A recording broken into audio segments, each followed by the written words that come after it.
Good morning, Kuhner country. Okay, my friends, holy shamoli. Did President Trump deliver a devastating speech from the Oval Office yesterday? And it was a speech where he brought the receipts. And what is clearly now happening is the deep state, the Democratic Party, and their allies in the media are in full panic disinformation mode.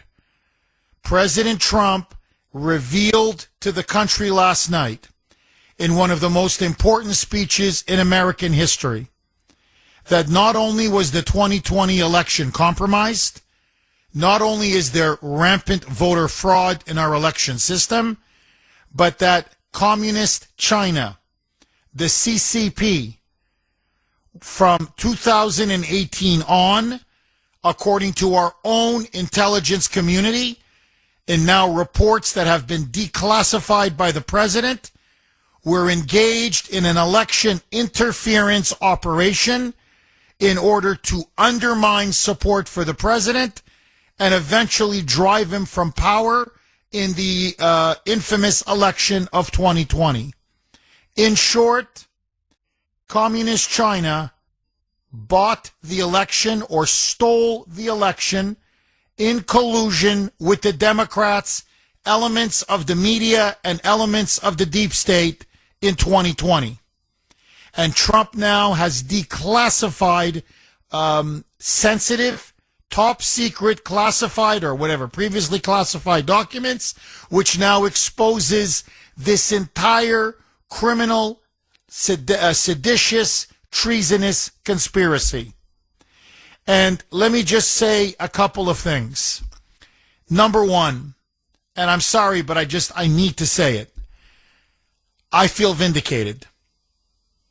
Personally, as a media person, as a journalist, as a commentator, as someone who has been doing this show now for how many years? I called it in 2020. I've been saying it for over 6 years, that the election in 2020 was clearly stolen and that communist China was heavily involved and that Joe Biden was China's man. He was Beijing's man in Washington, and that the Democrats and large parts of the media are bought lock, stock, and barrel by the Chinese Communist Party, the CCP. And now it has been proven beyond a shadow of a doubt, all of these smoking gun files, smoking gun emails, smoking gun internal intelligence assessments are now declassified, and now people can see it for themselves. Now, President Trump set the table early, and he did not fail to deliver. Listen to the president saying, we must have free, fair, honest elections, election integrity. Otherwise, you have no public trust in the election system. And if you have no trust, you essentially have no country. Roll cut one, Mike. America is back and doing really well, but we still have a major challenge that must be urgently addressed because no country can be great without fair and honest elections. You have to trust your country because if there can be no trust, there can be no greatness. And that's very simple. No trust, no greatness. So the president then said there was an unprecedented interference campaign, a breach of our election security, whether it was the voting machines, mail-in ballots. You can go through the entire apparatus that they had erected in the midst of COVID in 2020. China literally had access and stole the voter registration data of 120 million Americans. Pretty much every American voter. Okay? Pretty much every single American voter. Your name, your address, your phone number, your party affiliation, everything. And with that kind of massive breach of voter data security and voter data information, then all kinds of nefarious activities could happen, and they did, in which you can change votes.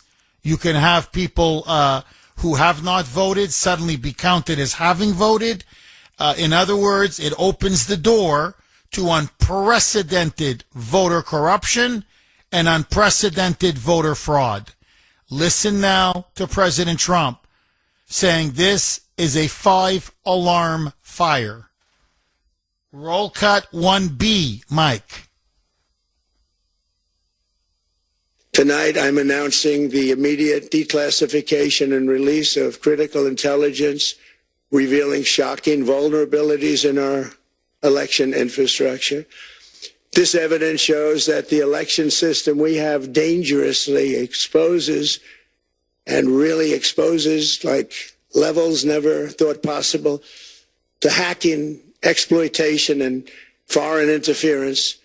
Just as disturbingly, this vital information has for many years been covered up and hidden from you, the American people, our beautiful, our great American people. But that all changes right now.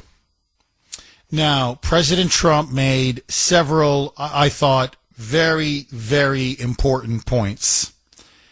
That this is not just his opinion. This is the opinion of the office of the Director of National Intelligence, the head of the DOJ, the head of the FBI, the head of the CIA, the head of the NSA, the head of the DIA, the head of the Department of Homeland Security. In other words, all key branches and institutions and agencies of our intelligence community have looked at all of these documents that have now been declassified, and they have come to the same conclusion, that they are totally 1,000% authentic, that they're real, and that they are devastating and damaging.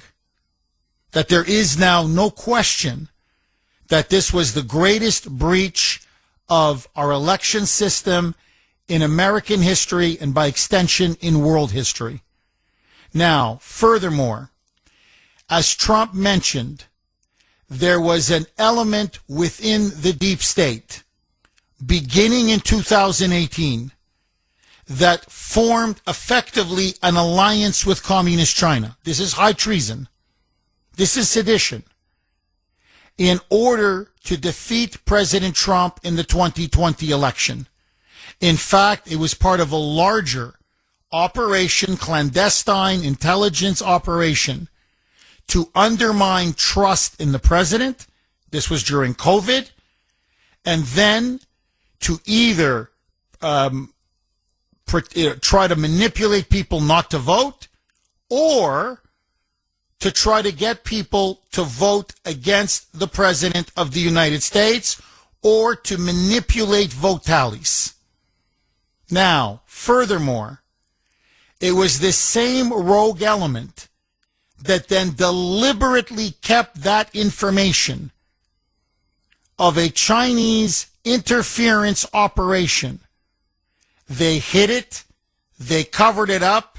As Trump said, they even kept it out of the daily presidential brief that the president gets, that he got in his first term. So he had no clue what the Chinese were actually doing, because these rogue bureaucrats, these rogue intel officers, partisan Democrats, were actually helping China to do it, and then they were covering it up from the president.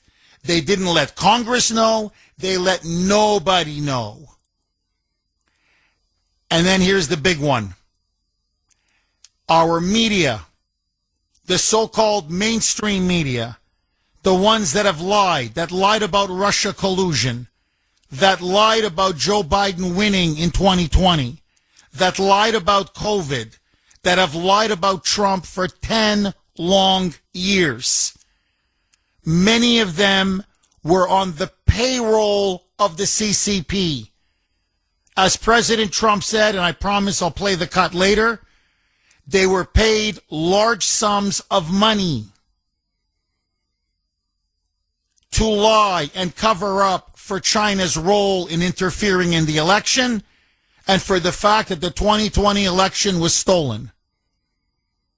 Now, what has happened, and this is what Trump now has exposed, is that the media concocted Trump-Russia collusion in order to destroy him and overturn his presidency. But the reality was it wasn't Trump-Russia collusion. Okay, obviously we're going to talk about the meat of Trump's speech because there is so much there to discuss and unpack and untangle because it was bombshell after bombshell after bombshell. But just the media hysteria, how the media and the Democrats lost their mind even before the president delivered his speech, is to me something that needs to be at least mentioned, if not discussed in its own right. So when they found out that it wasn't going to be about the Iran war, but that his primetime speech to the nation last night was actually going to be primarily, almost exclusively, about voter fraud, and that China had clearly and deliberately interfered in our election in 2020 and also in subsequent elections, and that our election system is broken, it is vulnerable, it is being penetrated, and that we do not have safe and secure, free and fair elections. And he's got the receipts now to prove it, irrefutably, and with information that is declassified from within our entire intelligence community. And not only that, but that there were rogue elements within the deep state that knew this was happening and yet deliberately allowed it to happen with China. They were colluding with the communist Chinese and then did everything in their power to cover it up. And then Trump revealed that one of the reasons why so many outlets, from NBC to ABC to CNN to MS Now to the New York Times to the Washington Post, I could go on, have been so rabidly anti-Trump, they're on the take. As he said, China gave them extensive amounts of money in order to write stories critical of Trump, negative of Trump, and to bury the story of voter fraud and the 2020 stolen election. And then it was found out that AOC and Chuck Schumer called up NBC, ABC, and CBS and said, you should not air the president's speech. And unbelievably, ABC and NBC did not air not even a second of the president's speech. Not even 1 second. Now, whether you agree or disagree with the president, whether you think he's floating a conspiracy theory, okay, you know I think he's 1,000% accurate. My point is, even if you oppose Trump and oppose him on this issue 1,000,000%, for the president of the United States to be addressing the entire country, and in essence the world, with an absolutely extraordinary speech and bombshell revelations that our election system is completely penetrated and compromised by communist China, and that they were colluding with the Democrats and Joe Biden in particular, his campaign, aided by the intelligence community, aided by the media, to steal the election and then to cover it up. How do you not carry that? How do you not carry that? It's journalistic misconduct not to carry it. As I said, this is the kind of speech that to me is as historical as the Cuban Missile Crisis. Because the fact now that China is working with the Democrats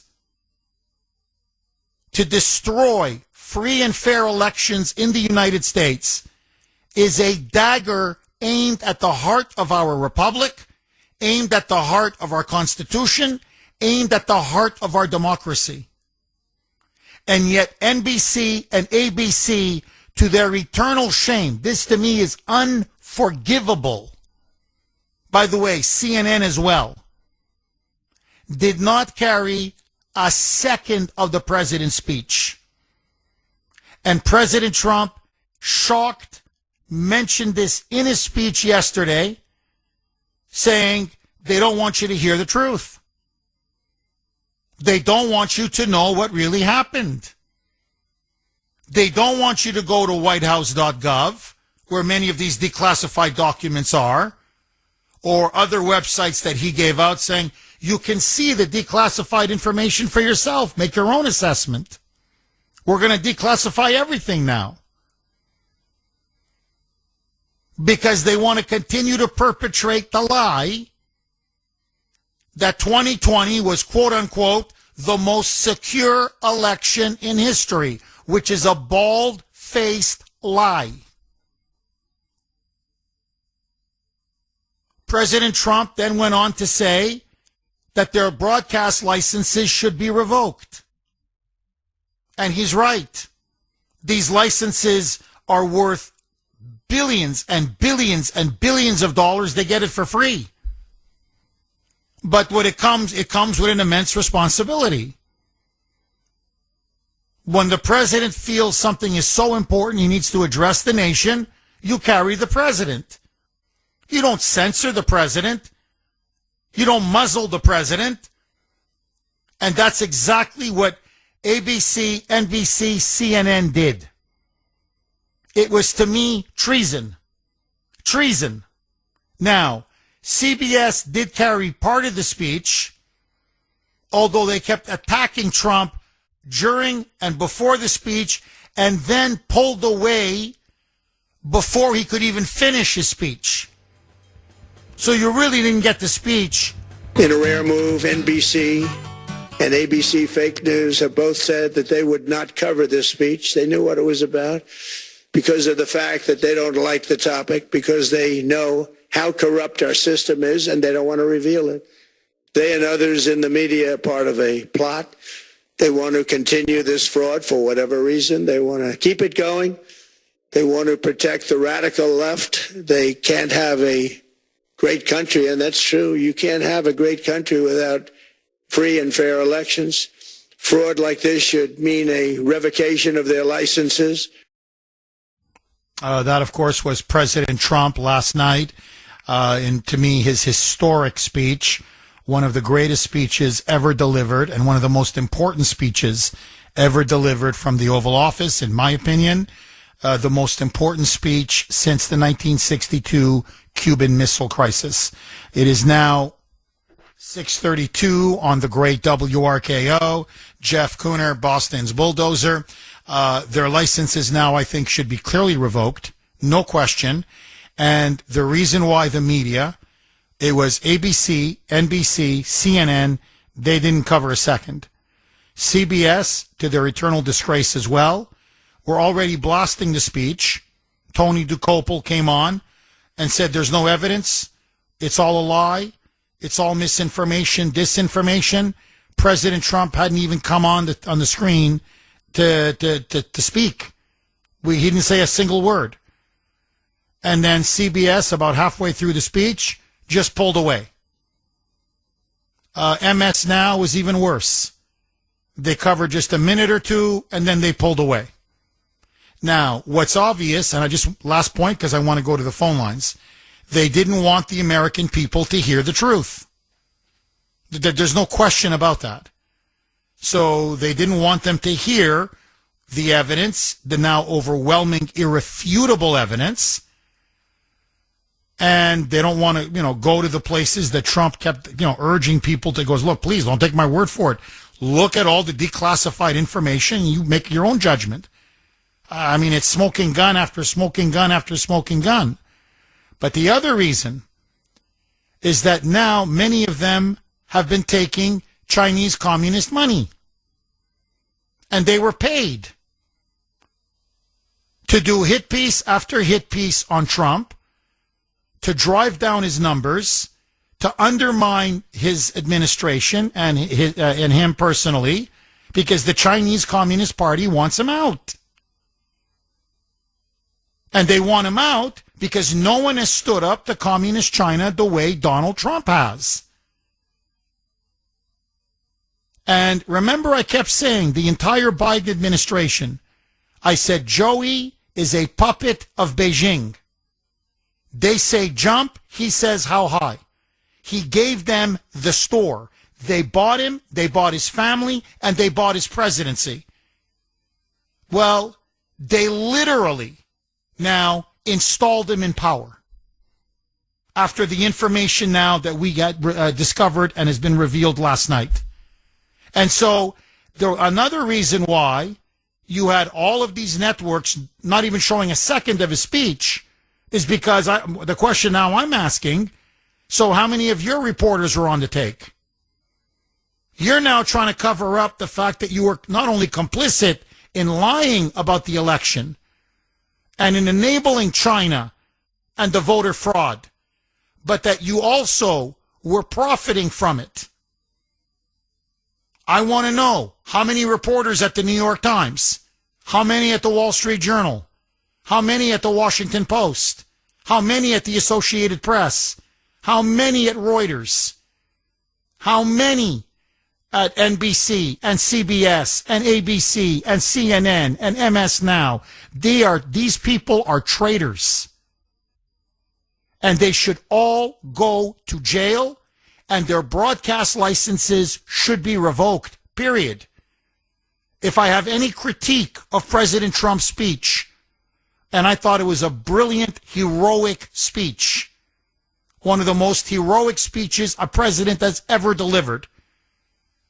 I wish he could have added this one line, and I will be restoring the Smith-Mundt Act. Obama got rid of it. I'm going to restore it. And then it's 100 on 100. Okay? It's perfection. But anyway, we'll see. There's growing pressure on him to do it. I think now, how can you not do it?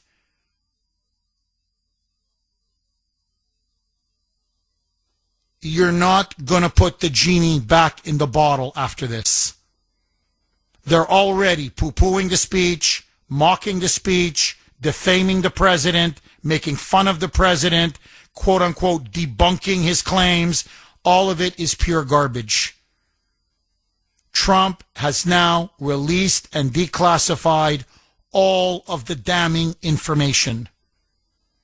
Joe Biden and the Democrats stole 2020, and China is interfering and corrupting and compromising our elections. We have traitors in the intelligence community, and we have traitors all across the media. They're on the take to the CCP. Our country, our republic, is in crisis. And our elections now are even worse than a third world country. And as Trump said, pass the Save America Act. And at this point, if you're against it, either Democrats or these phony rhino Republicans, then there's only two conclusions. And either one is damning. Either, number one, you want the cheating to continue, or number two, you're in the pay of the CCP. That's it. There's after last night's speech, it's either door one or door two, and I don't care which door it is. You're evil. It's inexcusable, and you are evil. Trump made the ultimate argument for the Save America Act. And now we'll see if it moves the needle and sways enough votes to get it passed. Agree, disagree. I want to ask the great audience of Kuhner Country, did you watch President Trump's primetime address to the nation? What did you make of the speech itself? Were you shocked by the revelations and the extent of how far Trump went in unmasking all of this election corruption? And should ABC and ABC and NBC lose their broadcast license? Agree, disagree? Tommy in West Virginia, you're going to kick us off, Tommy. Thanks for holding and welcome. Yeah, good morning, Jeff. I listened to the speech last night, and I want to say one thing. I called in within the past year or so about election integrity, and I gave you an example of if you were to cross-reference voter names with people who refuse to serve on juries, and if these people refused on juries that were registered to vote, put on their declining to serve on a jury as not a U.S. citizen, that would be a smoking gun. And I pray to God Trump's people are listening to this, that you could say, wait a minute, Chico Rodriguez in Foxborough, Massachusetts, declined to serve on a Norfolk jury because he claimed he's not a U.S. citizen. But Chico Rodriguez, back in 2018, registered to vote as well as voted in a federal election. And some guy around 20 years ago did it in a certain county in North Carolina and found out they were non-citizens voting in elections in North Carolina. Now, the other thing that in the blue state of Massachusetts, at my house in Brockton, Massachusetts, my ex-wife, my ex-mother-in-law had not voted since 2012. In the 2020 election, I received an absentee ballot request. Both of them received absentee ballot requests. All it takes to get a ballot after that is a simple signature, and you date it the day you sign it. So potentially in 2020, I could have voted 3 times at my house in Brockton. And there's nothing on that absentee ballot request that proves who you are, such as birth date or last 4 of social or state-issued ID. So when I hear this nonsense from National Public Radio, well, there's no proof that people fraudulently elected, voted in elections. Think about it. If you live in a city like Boston, a majority of people in Boston are renters. What do renters do more frequently than homeowners? Can you please do me a favor? Hang on, Tommy. Let's go right back to Tommy in West Virginia. Tommy, I just wanted you to finish your point. There are so many ways, as you point out, whether looking at people who've done jury duty or so many ways where we can find out who are here illegally, who are non-citizens, cross-reference it with the voting rolls or whether they have voted, and we can start purging the rolls and restoring election integrity bit by bit. Please, Tommy, pick up where you left off. Okay. All right. So I told you that in Massachusetts, when you get from Secretary William Galvin's office an unsolicited absentee ballot request, all it takes is a simple signature and you date it, and then you can get a ballot to vote in. I received 3 of those at my address in Brockton back in 2020.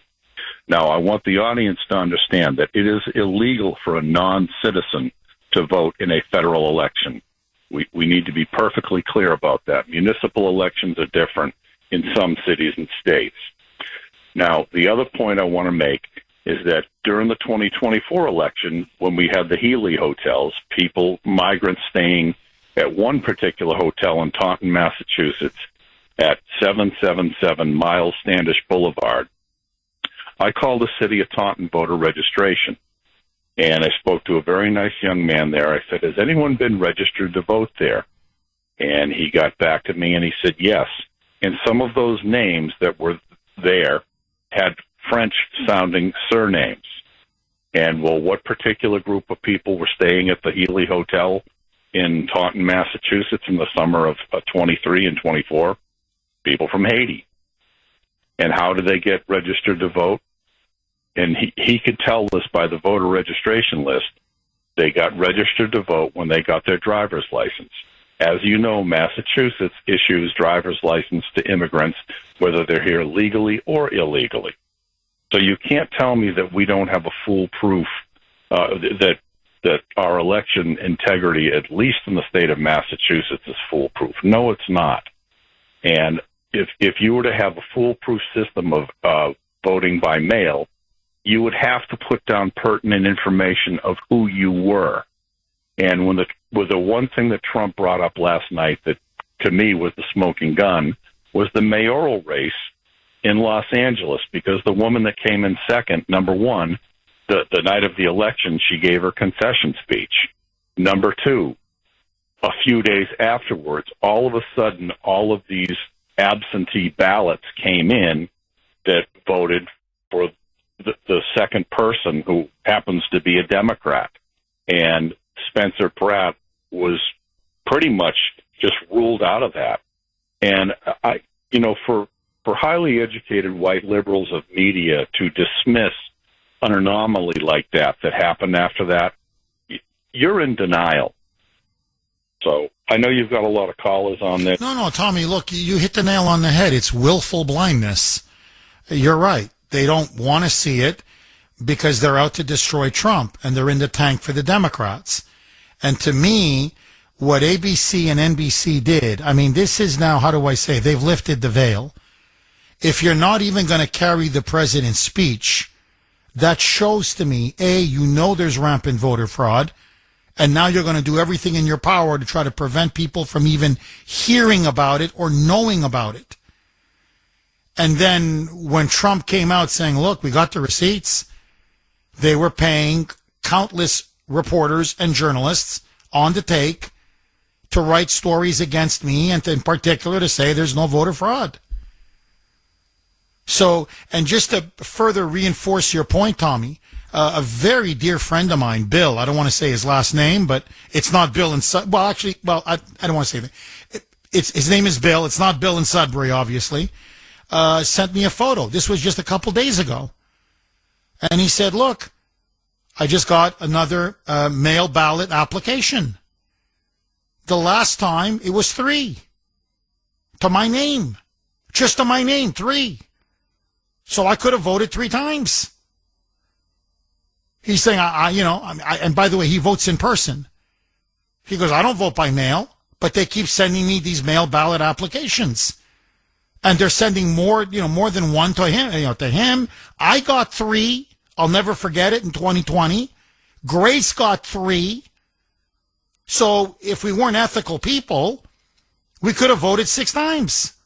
6 votes for Trump.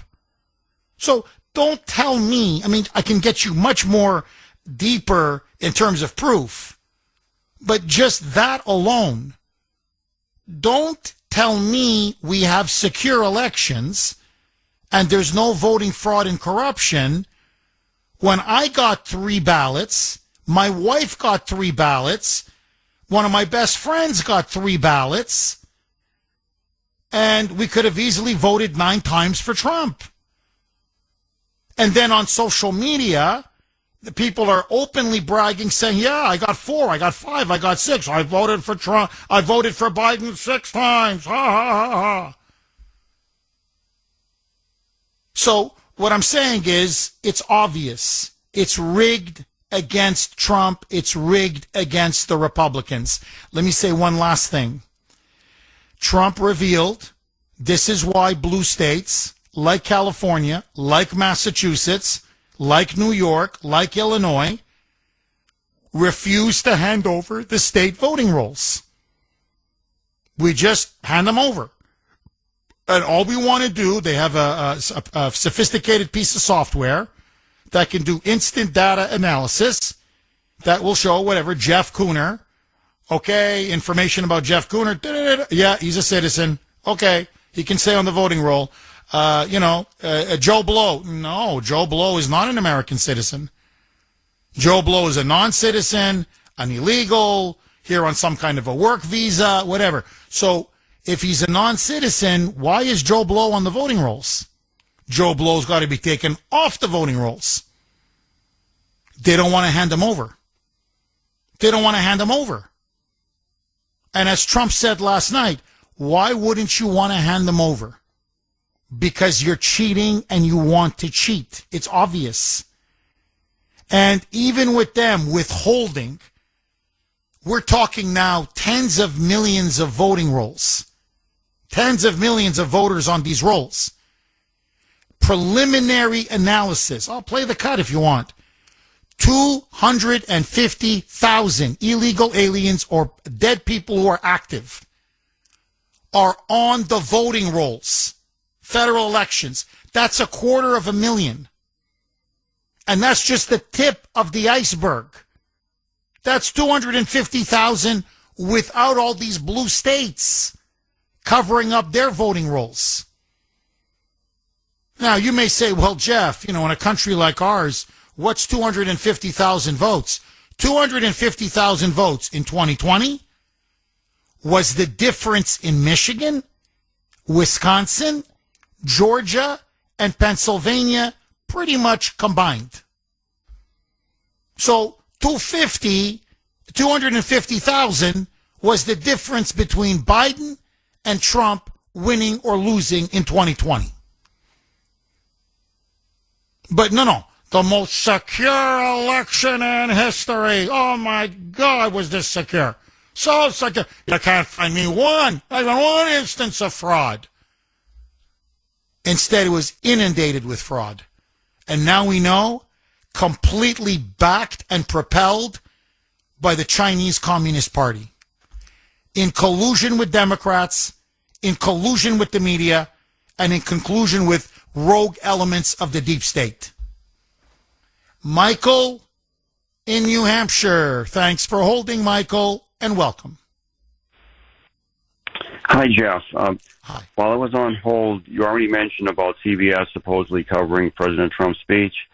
I went first to ABC and NBC, and then I noticed that they were having their regular programming. I went to CBS. They didn't start the president's speech at the beginning while they were talking with a small side box showing Trump speaking with no audio. They then showed a full screen with Trump speaking for about 15 minutes, and then went back to the small side box with no audio of President Trump. And then two commentators then alternately criticized Trump's claims. One example about China getting voter rolls, they said anyone could get the voter rolls, and you can't do anything with them to alter the election results. So it was disgusting. I was very upset, watching what they were saying. Michael, let me ask you this, because I agree with you, not 100, but 1,000%. If I can get into your bank account and I have all the sensitive information to your bank account, okay, let's just assume that their argument is correct, because that was the argument. Right away, I saw that argument they were pushing it on social media, of course, the media outlets, the ones now we know are taking Chinese communist money, or who didn't carry the speech. Well, just because they got access to the voting rolls and the voter registration data, that doesn't mean one vote was changed. Well, no. Whoa. You're the ones that are telling us our election system is the most secure in the world. You're the ones that are saying, no, our information is private, confidential, rock solid. Nobody can touch it. Nobody can see it. Nobody can access it. So if I have access to your personal bank account, I know your name. I know your address. I know your phone number. I know your social security number. I know exactly how much money you have. I know when the checks are deposited. I know when money is taken out. And then someone says, well, okay, but can you prove that Jeff Kuhner took $1 from Michael in New Hampshire? You're arguing, well, it's nice if I didn't take $1, but I think your argument would rightly be, who cares? He doesn't have the right to know what's in my bank account. Why? Because if he ever wants to steal something, he can. Or if he wants to sell my information, he can. In other words, your job as a bank is to protect the security of my data and my privacy and my information. It's my money. It's not Jeff Kuhner's money. Now, it's the same thing. If China is able to compromise and have access to 220, the registration voting data of 220 million Americans, we're at their mercy. They can change votes. They can sell votes. They can provide information to the Democratic Party or other outreach groups and say, Michael in New Hampshire, just so that you know, he's not affiliated. He doesn't register with any party, and he hasn't voted in the last couple of elections. Really? Yeah. I think you can get somebody to vote on his behalf. Don't worry, he's not going to vote. So that's someone you guys can play with. Thank you very much. In other words, they're supposed to guarantee our election security. So whether votes were changed, okay, but let's just not get, even if they weren't, that's a massive security cyber breach. And what the hell is China doing and meddling in our elections? And they're on the take? I'll tell you how you know they're on the take. Because when they accuse the Russians of doing cyber breaches, I remember in 2016, the Russians are breaking into voter registration data. They were yelling running around like chickens without a head, Michael. The system isn't safe. That's how they stole it. Putin, Russia, Trump, collusion. But now, and I'm not talking about a few ads on Facebook like in 2016. Basically, 220 million. You know what that is? They've got all of our voting information. They got yours, they got mine, they got Mike's, they got Sandy's, they got everybody's. And we're just supposed to say, great, no problem? What's the problem? Michael, honestly, they're disgracing themselves. And Michael, it pains me to say this. It almost hurts me to utter these words. Okay? I'm serious. But my God, our media is becoming like the media in Eastern Europe. That's how they are. I'm talking Croatia, but it doesn't matter. It's Russia, it's Ukraine, it's Belarus, it's Moldova, it's Serbia, it's Albania, I can give you Hungary, I can give you country after country. Nakedly partisan, in the pay, mouthpieces for certain parties. And when you present them with shocking information, instead of digging into the information to get to the truth, they're there to poo-poo it, to, be almost instruments of mis and disinformation to protect the regime and the people in power. And that's, I'm telling you, and the journalists, this is what they say in Eastern Europe, the politicians are corrupt, but the journalists are the worst. That they all say that. No, they go, the politicians are dirty. But the journalists, they're the worst. They are the worst. I'm telling you, they're the worst. Michael, final word to you. Hey, God bless you for all that you do for us in our country. Oh, thank you. And I appreciate your support, Michael. I really do. 617-266-6868 is the number. Very quickly, a good friend of mine, Bill, same Bill, the guy who sent me the picture of the application for the mail-in ballot from Secretary of State William Galvin. You know, he made the point to me, yes, the journalists are on the take. But what do you think about the owners? The owners of NBC, the owners of ABC, the owners of CBS, they're definitely on the take from communist China as well. There's no question. And that's why they either didn't air it, or if they did air it like CBS, they essentially didn't air it. Because you couldn't hear a word that Trump was saying, but while he's speaking, they're attacking him and they brought on Senator Mark Warner, that clown, and other Democrats to just lash into Trump. These are all lies. This is all propaganda. He should be ashamed of himself. So, you know, CNN didn't air it. That tells you. MS Now, I think, what did they air, a minute? And then either turned away or kept them in the box in the corner. And they just, you know, were saying, these are all lies, lies. Well, why don't we hear what he has to say? That's number one. What are you so afraid of? If your position is so strong and his is so weak, well, let the people hear it. And this is the part I'm telling you. This is what they call the knockout blow. It's the declassified documents. It's when he said whitehouse.gov, and he gave out several others. He said, no, you want to see all of this? It's all right there.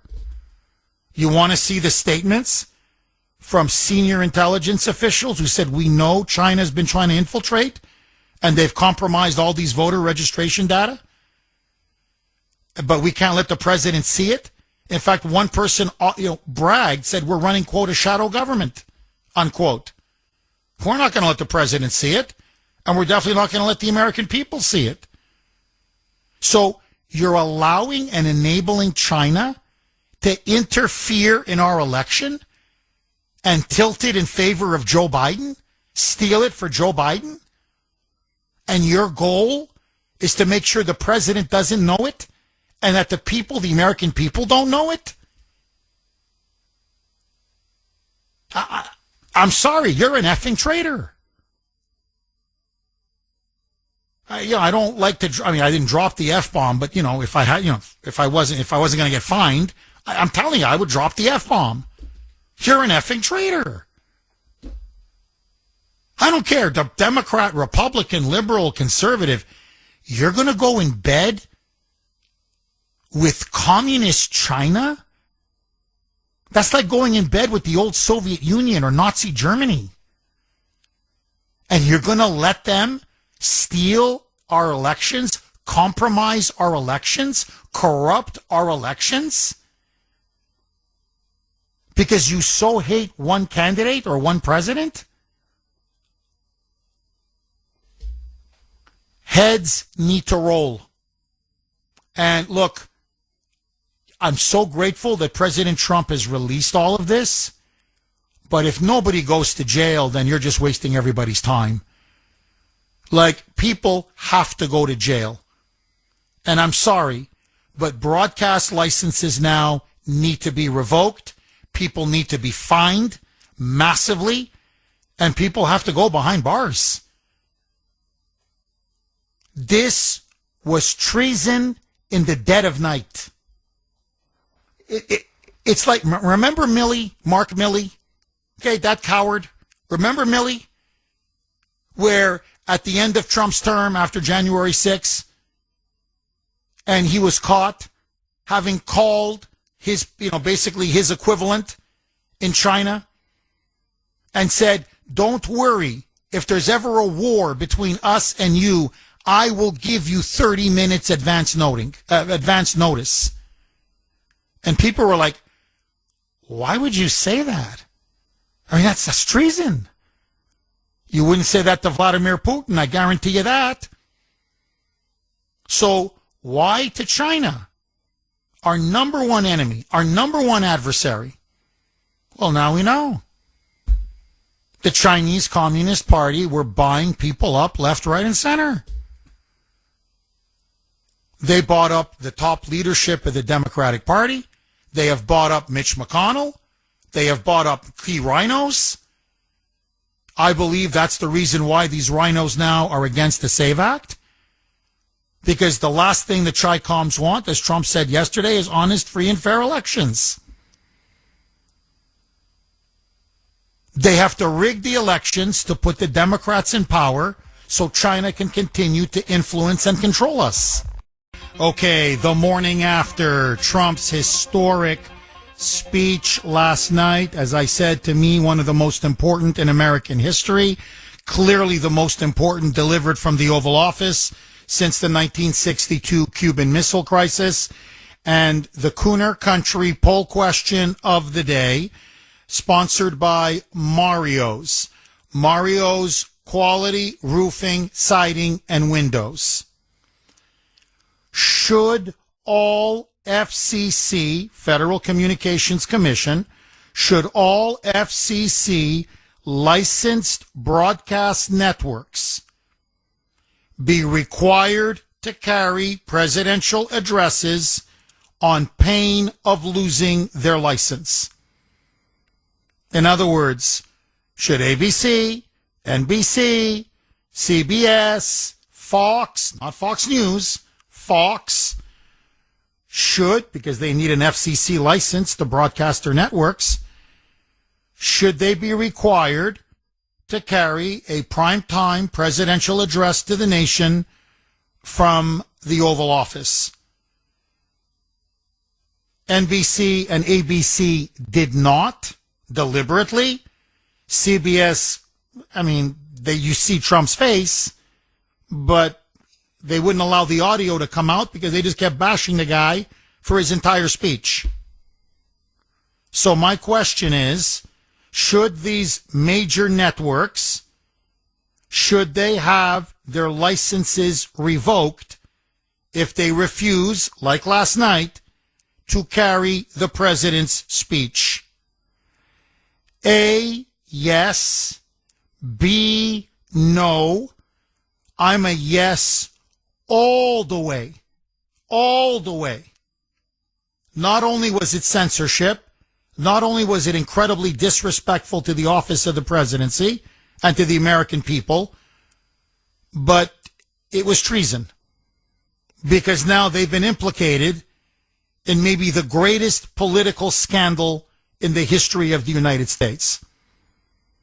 A presidential election was stolen, and it was stolen through the collusion of the Democratic Party, the man that was installed in power, Joe Biden, along with the American or the entire American establishment media, elements of the deep state, and our number one enemy and adversary on the planet, Communist China. Unforgivable. I'm telling you, unforgivable.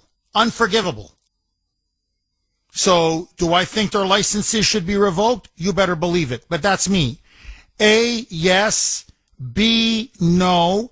You can vote on our webpage, wrko.com/Kuhner, wrko.com/Kuhner, Kuhn is in national ER. You can also vote via X, and you know how active I am on X. My handle there, all one word, at the Kuhner Report, at the Kuhner Report, Kuhner. Linda in Melrose. Thanks for holding, Linda, and welcome. Hi, Jeff. Good morning. Hi, Linda. I'm a faithful listener every day to your show.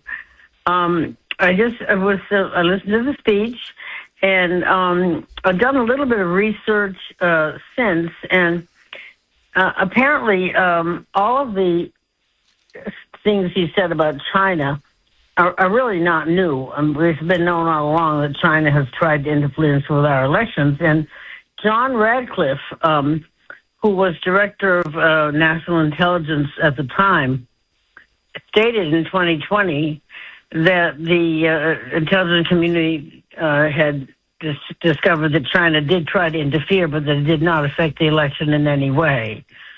And Trump last night said that Radcliffe, he mentioned CIA.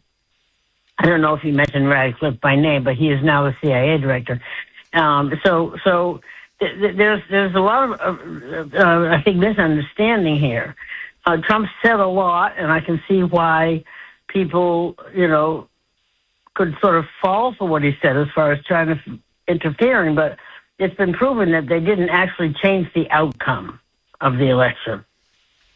Now, Linda, when you say they didn't change the outcome, where's your evidence?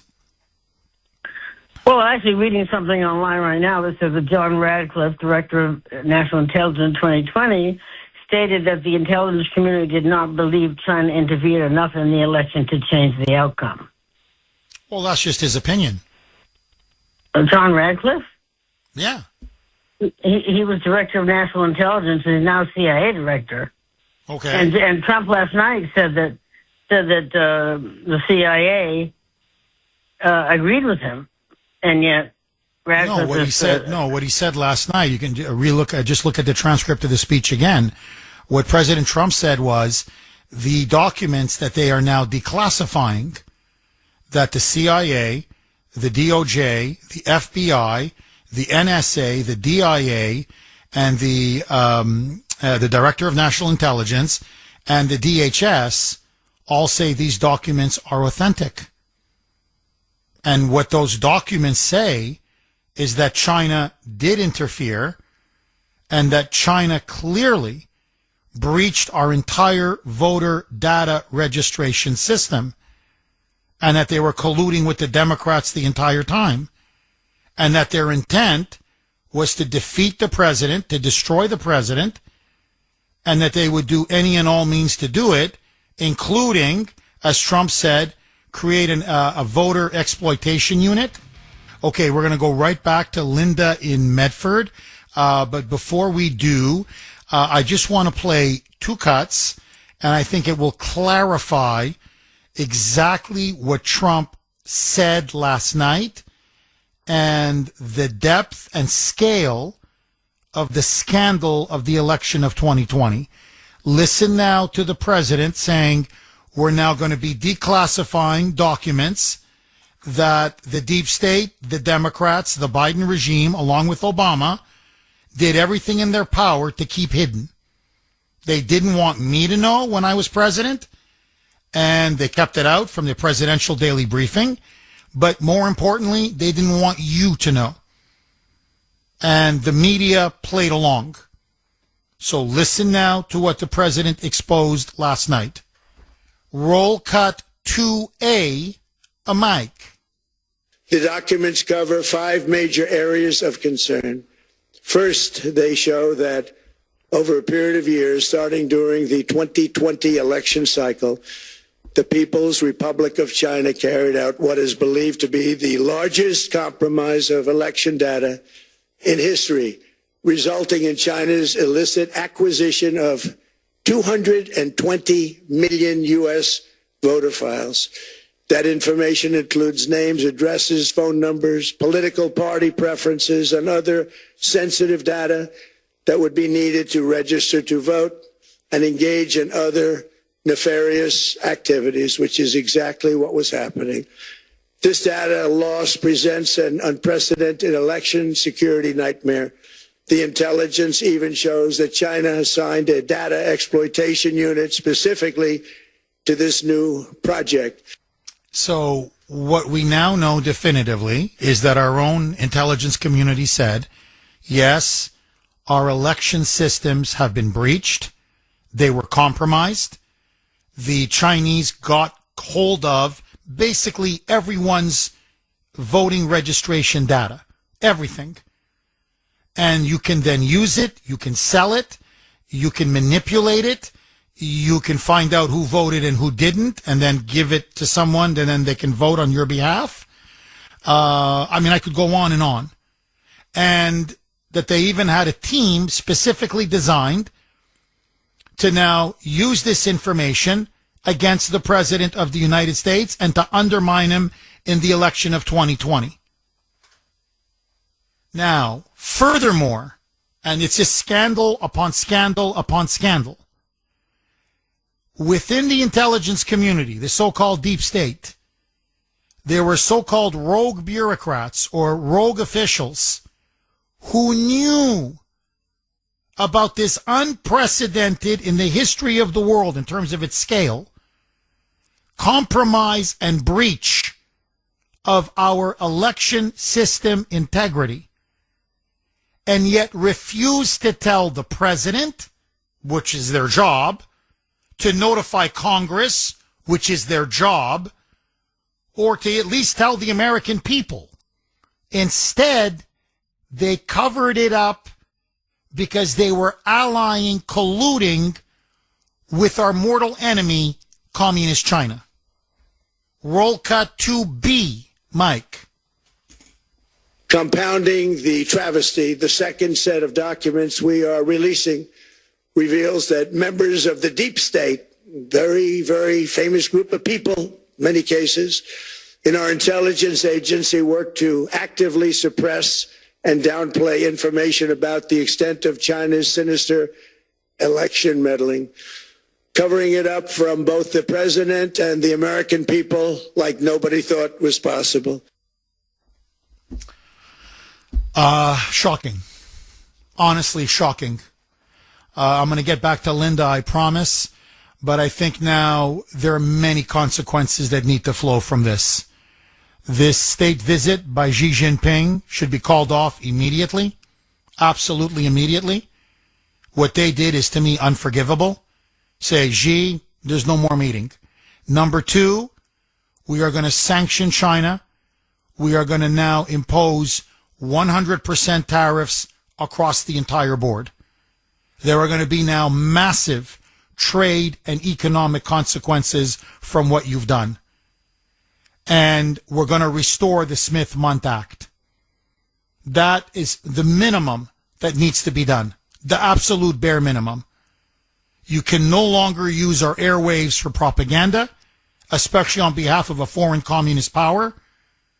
And from this point forward, diplomatically, we should have nothing to do with China. And economically, they need to pay a massive price. Because I'll tell you this, if we breached their election system, there would be hell to pay. If Russia did what China has now proven to do, the Democrats, the media, the establishment would want Trump's head on a pike. And we'd basically be almost at war with Putin. What China did was borderline an act of war. And now they need to feel the consequences of what they've done. Agree, disagree. Okay, let's go back to Linda in Medford. Linda, please pick up where you left off. Hi, Jeff. I was just listening to what you said, and of course I heard the speech. I wonder how, I know that China, it's not no news that China got information on our voter rolls. How did that change the votes? Well, how it changed the votes, we know it changed the votes by the fact that they were working with the Democrats in order for them to do their mail-in balloting, to do the sharing of registration of people's voter registration. That's where all the criminality is committed. Like what happened in California, for example, you have ballots coming in after Election Day from people, say, who are homeless, or from people who didn't vote, but suddenly it says they did vote. Once you have people's voter registration data, it's akin to, I have all of your financial data. I have it all. And I have access. unfiltered access. And then you say to me, well, I don't think $1 has been taken. Well, A, I don't care. The fact is now they know everything that I have, that you have, and they can sell it, steal it, give it away, share the information to anybody, anytime they want.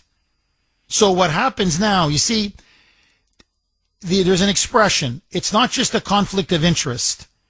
You have to have not even the appearance of a conflict of interest. You can't have election corruption, but you can't even have the appearance of election corruption. Because once a foreign power penetrates your elections, well, they're working in the dark. So what happens is you don't trust the election system anymore. And you can look this up. MIT did a study, the most comprehensive in the world. Every time universal mail-in balloting has been tried, it has led to massive voter fraud and a complete breakdown in trust in the elections. To the point, even if an election was on the up and up, nobody believes it. So it leads to a breakdown of trust, and after a while, a breakdown of trust leads to a breakdown of legitimacy. And when you have a breakdown of legitimacy, you have a breakdown of democracy. So the fact of the matter is, the Chinese should never have penetrated our election system. That's an act of war. And when the media and the Democrats told us that we had the most secure elections in history, that's a lie. Now that's a blatant lie. It's an absolutely blatant lie. Because we know the Tricoms, look, the Tricoms have my information. They have your information. And they can sell it to any get the vote out group they want, or just hand it over to them. So where's the security in our elections? There isn't any. And look, to me, the job of the media is not to cover for Biden or cover for China or cover for the Democrats. Their job is to go and find the obvious instances of corruption and voter fraud, which were rampant. So that, to me, that's the answer.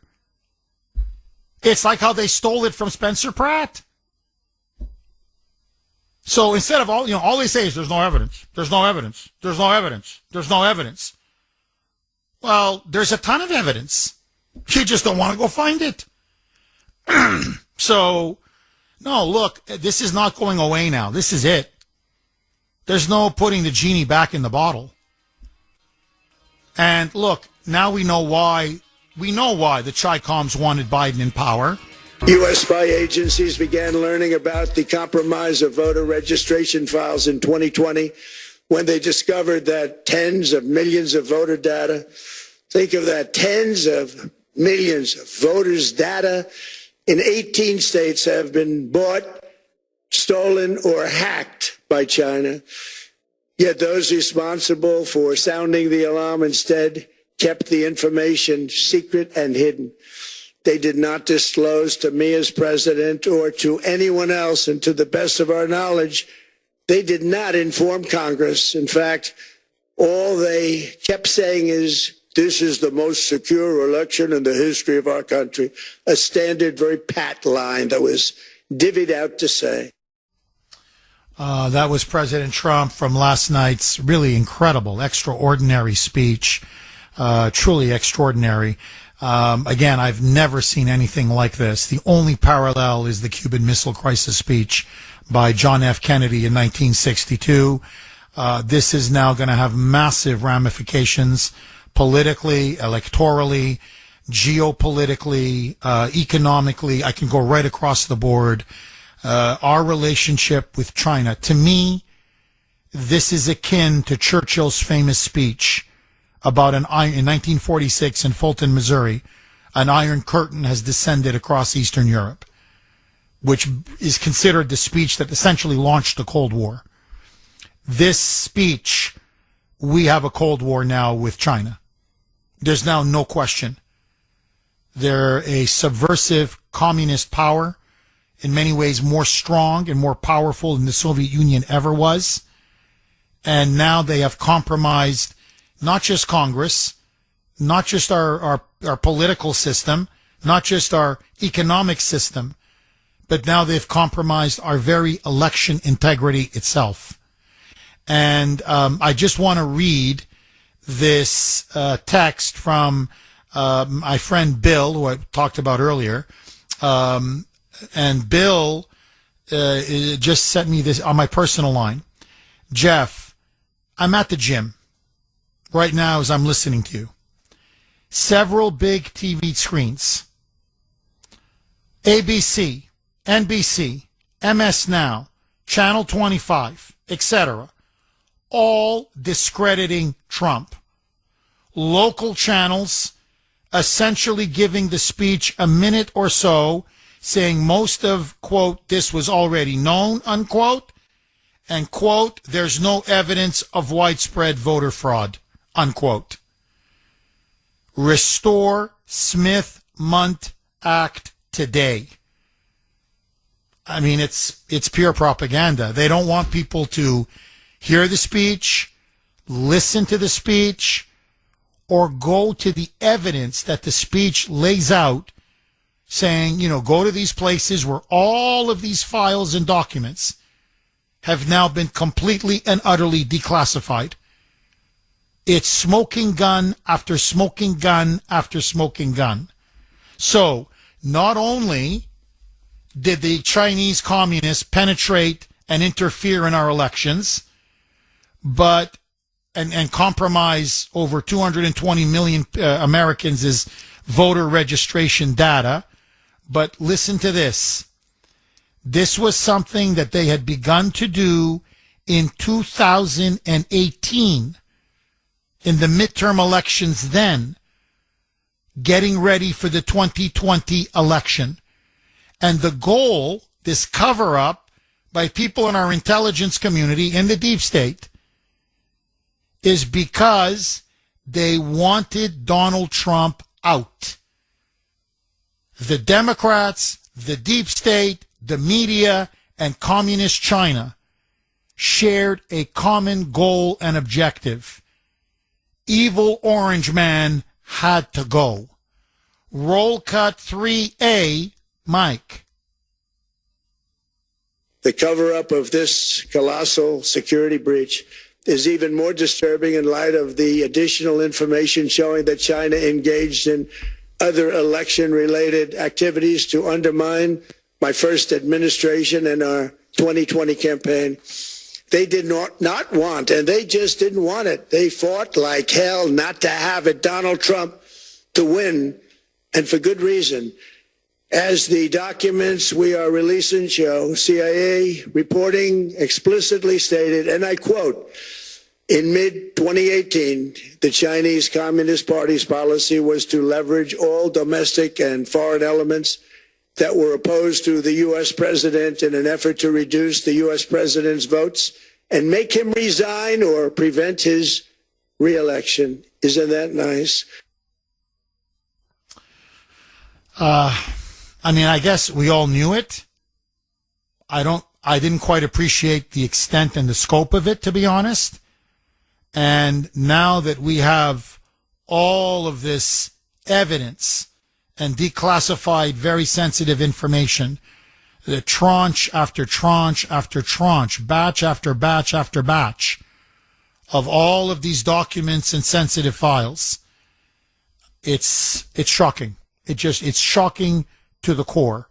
Let me just say one last thing. I promised, and I'm going to go to the phone lines. This vindicates the J6ers completely.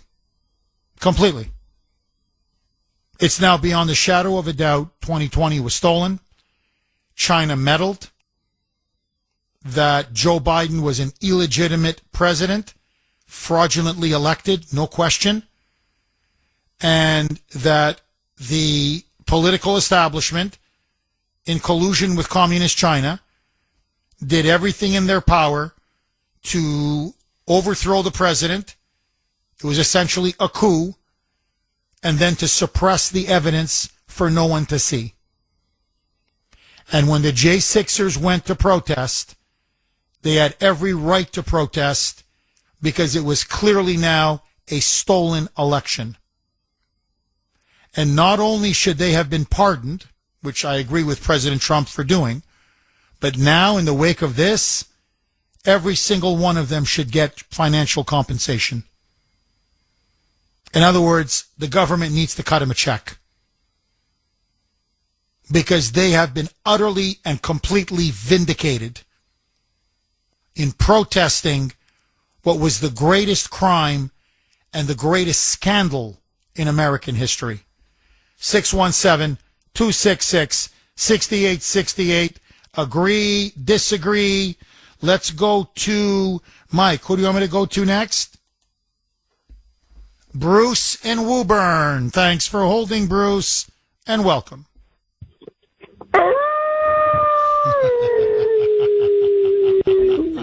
Oh, it was a big one last night, Bruce. The mother of all moonbat howls. They lost their minds over that speech.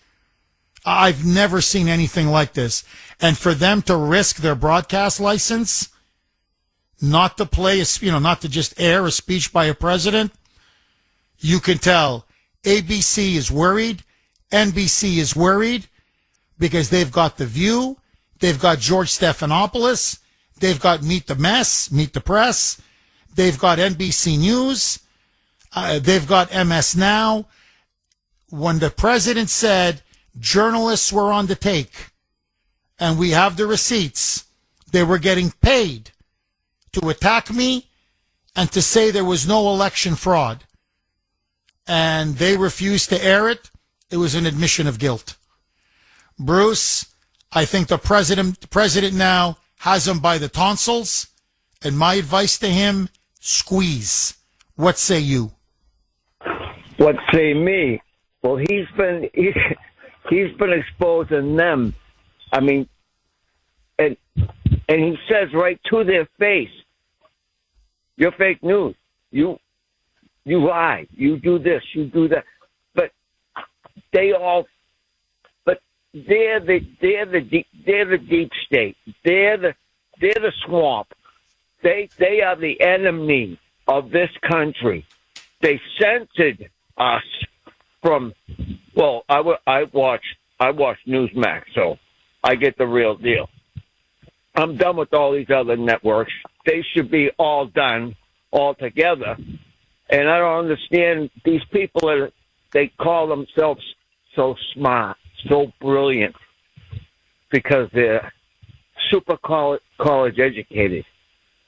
They're dumber than a stump. Bruce, I agree. And they're also extremely corrupt.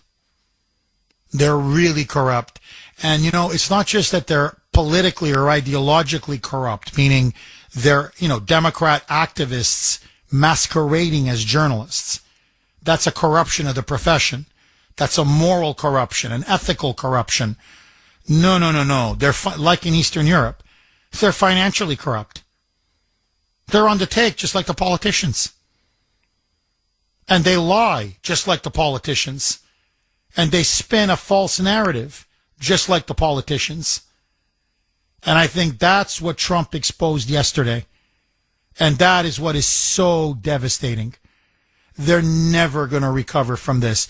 Look, as far as I'm concerned, that CNN wouldn't cover it, air it, not even a second. CNN wouldn't air it, NBC wouldn't air it, ABC wouldn't air it. That's, to me, an admission of guilt. It's essentially a confession. A, we know there's rampant voter fraud. We know Biden stole it.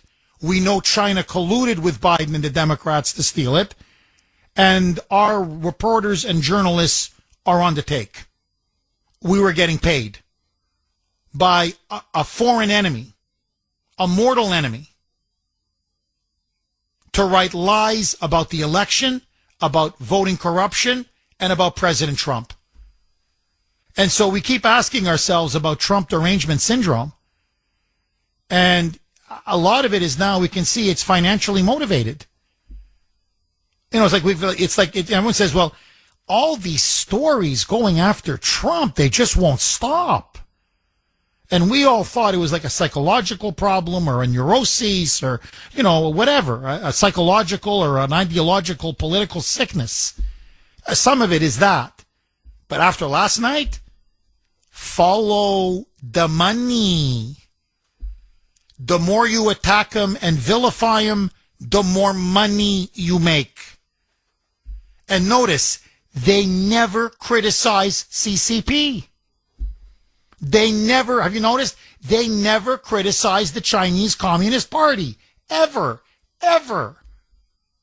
And whenever Communist China is caught doing something grievously wrong to the United States, that say, for example, if Mother Russia, if Putin did 1/10 of what the Chinese communists have actually done, they go absolutely ape. Remember 2016, 2017, but the Russians meddled in our elections. They never asked how many votes were changed. And what were they complaining about? A couple $100,000 on Facebook. I'm serious. A couple $100,000 on Facebook. It's meddling. It's interference. It's an insult. This can't stand. Okay, forget your $400,000 in Facebook ads, which, by the way, were completely ineffective, but let that go. We're talking tens and tens of billions of dollars invested by China to blatantly disrupt, interfere, compromise our entire election system to the point that they have now captured all of the voter registration data of 220 million American citizens. Basically, almost every eligible voter. They have all of our information, and they can sell it, they can give it away, they can pervert it, they can manipulate it, they can do whatever they want with it. And what do you hear now from the media? But is there any proof that a vote was changed? Is there any proof? Well, I thought election meddling in and of itself was a massive sin. That's what you guys told us about Russia for years. And that's why you kept saying, we have the most secure elections in history, which turns out to be a massive lie. Heads need to roll. Okay, it's past 8 o'clock, but 8-ish. You know what that means. Friday, caller of the week, Kuhner's call log. It's time for Kuhner's Call Log, where we showcase our favorite caller from the week. I can hear you. Can you hear me? Thanks for holding, Mr. Garcia. I work with the government. I work the maintenance department here, and I take a ladder to change the time clock, every floor. We have 10 floors. We have to change about at least 55 clocks. I'm getting old. I'm not young. I'm 65. And when I was young, I worked in 32 years in the government. When I was 22, I don't mind to change every clock. But now you're getting old, your legs getting tired, and you have to go up. And the ladder is so heavy, you have to lift. It's hard. It's difficult. I believe Trump has to sign this bill. And the Congress has to pass it. I don't care because it's hard for the people. You save time and you save a lot of money to change all the clock. You have to change the clock. And also, it's very dangerous to climb a ladder to change every clock. You can get hurt. And next week, it could be you on Kuhner's Call Log. Please, don't be a stranger. Call again.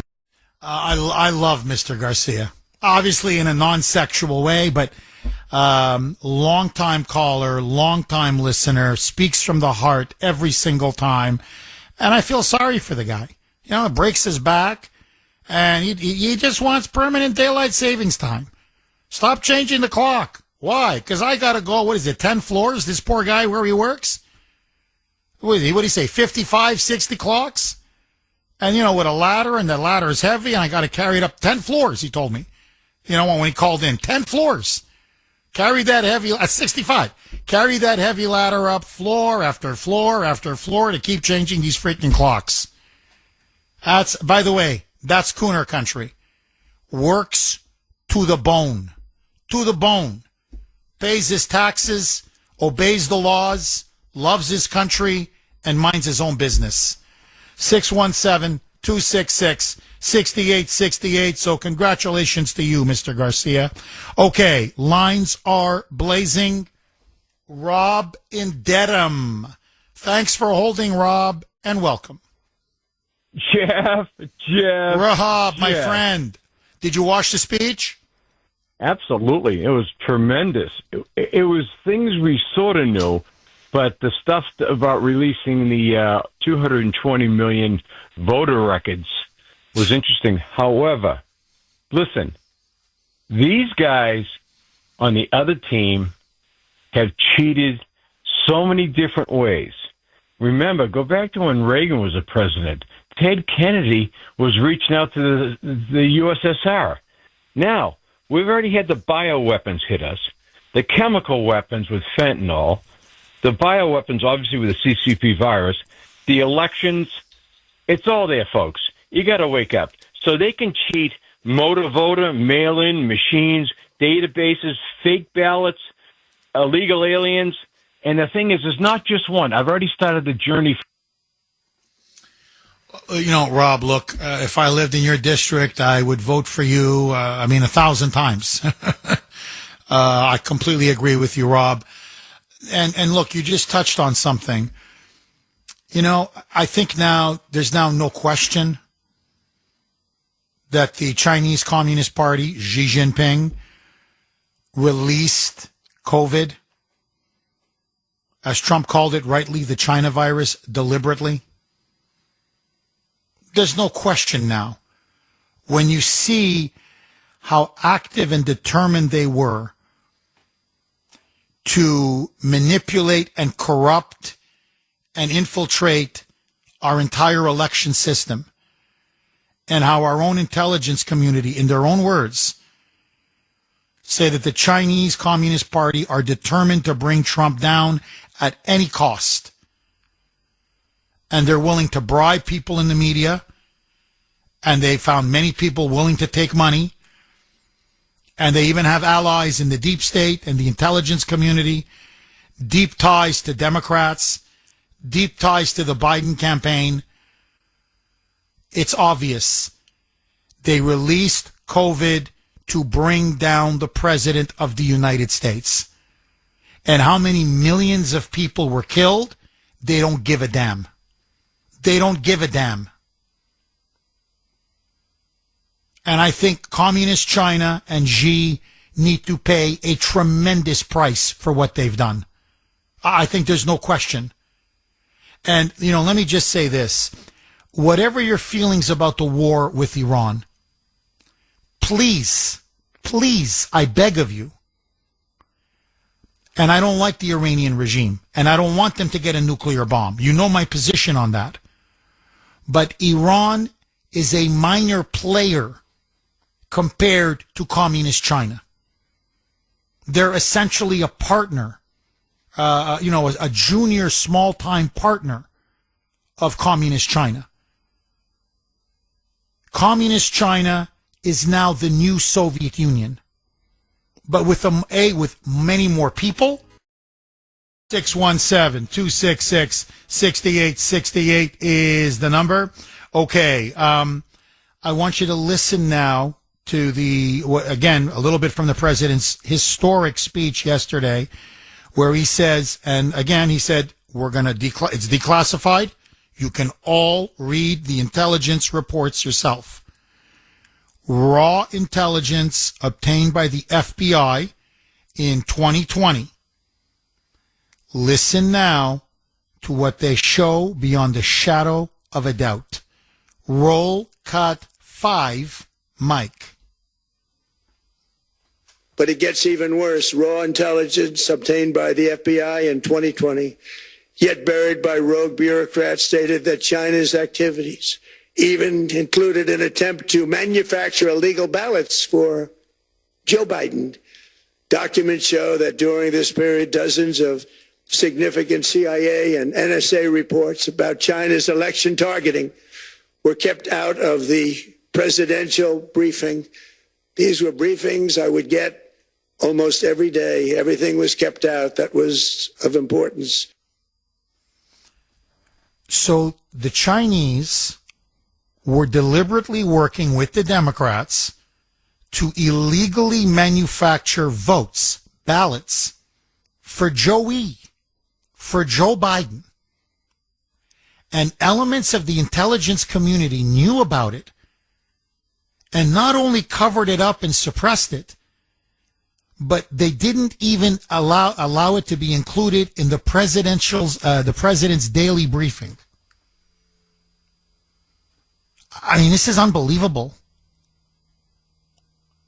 And I want you to listen now to the president saying we even have the emails between these top intelligence officials saying, oh, no, we're deliberately massaging the presidential daily briefing so he doesn't know what's going on. And they're openly bragging. You think he's the real government? You know, the one that's elected? No, we're the shadow government. We call the shots around here. And if the Chi-Com say Trump has got to go, well then darn it, Trump has got to go. Roll cut 5A, Mike. One email among intelligence analysts admitted that they had, quote, deliberately massaged the presidential daily briefing to withhold information regarding Chinese activities related to the election.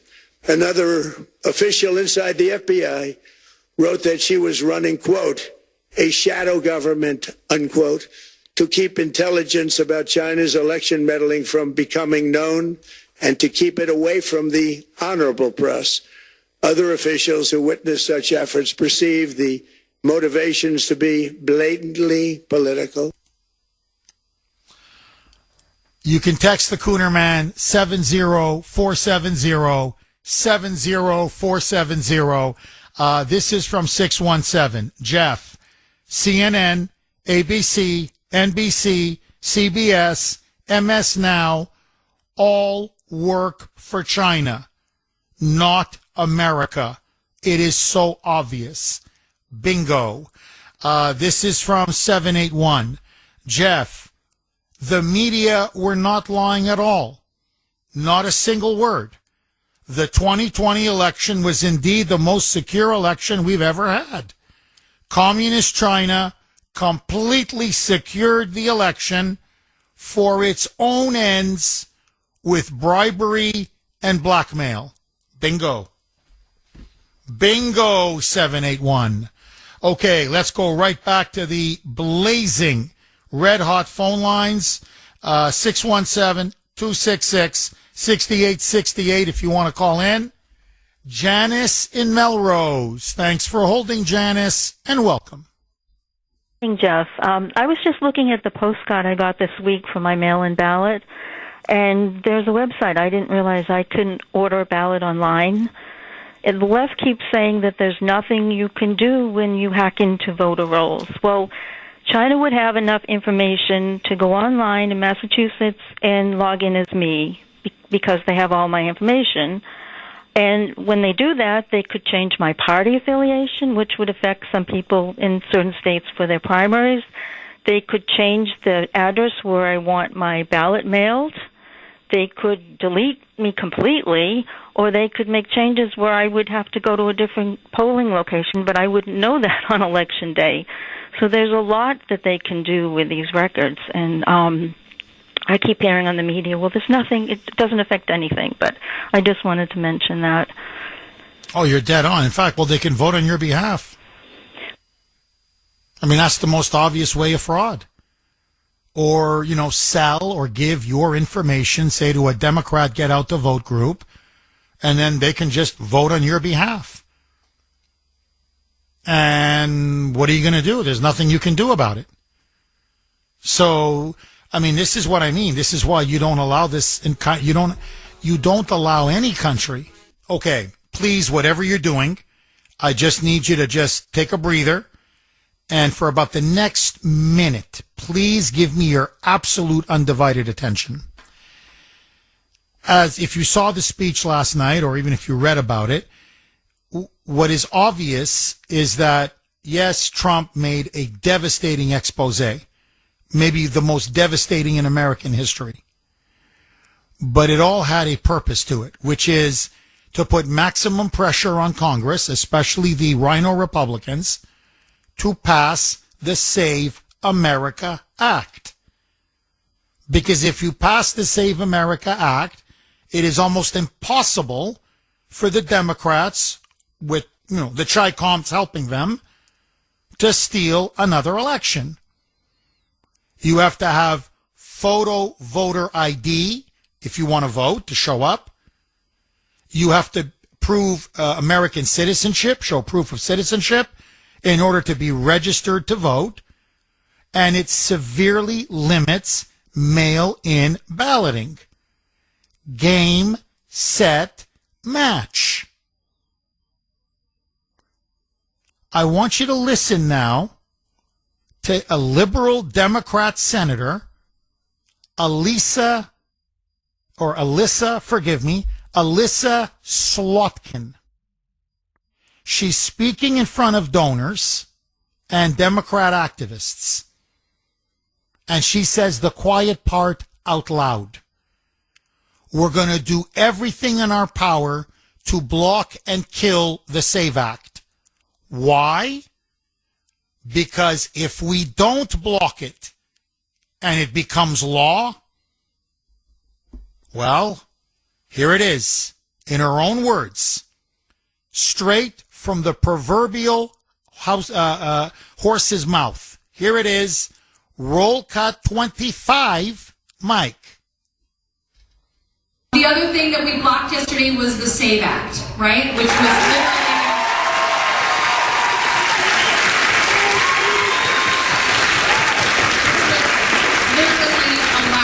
this administration to rig our democracy so that it would be hard for any Democrat in any state to win any election.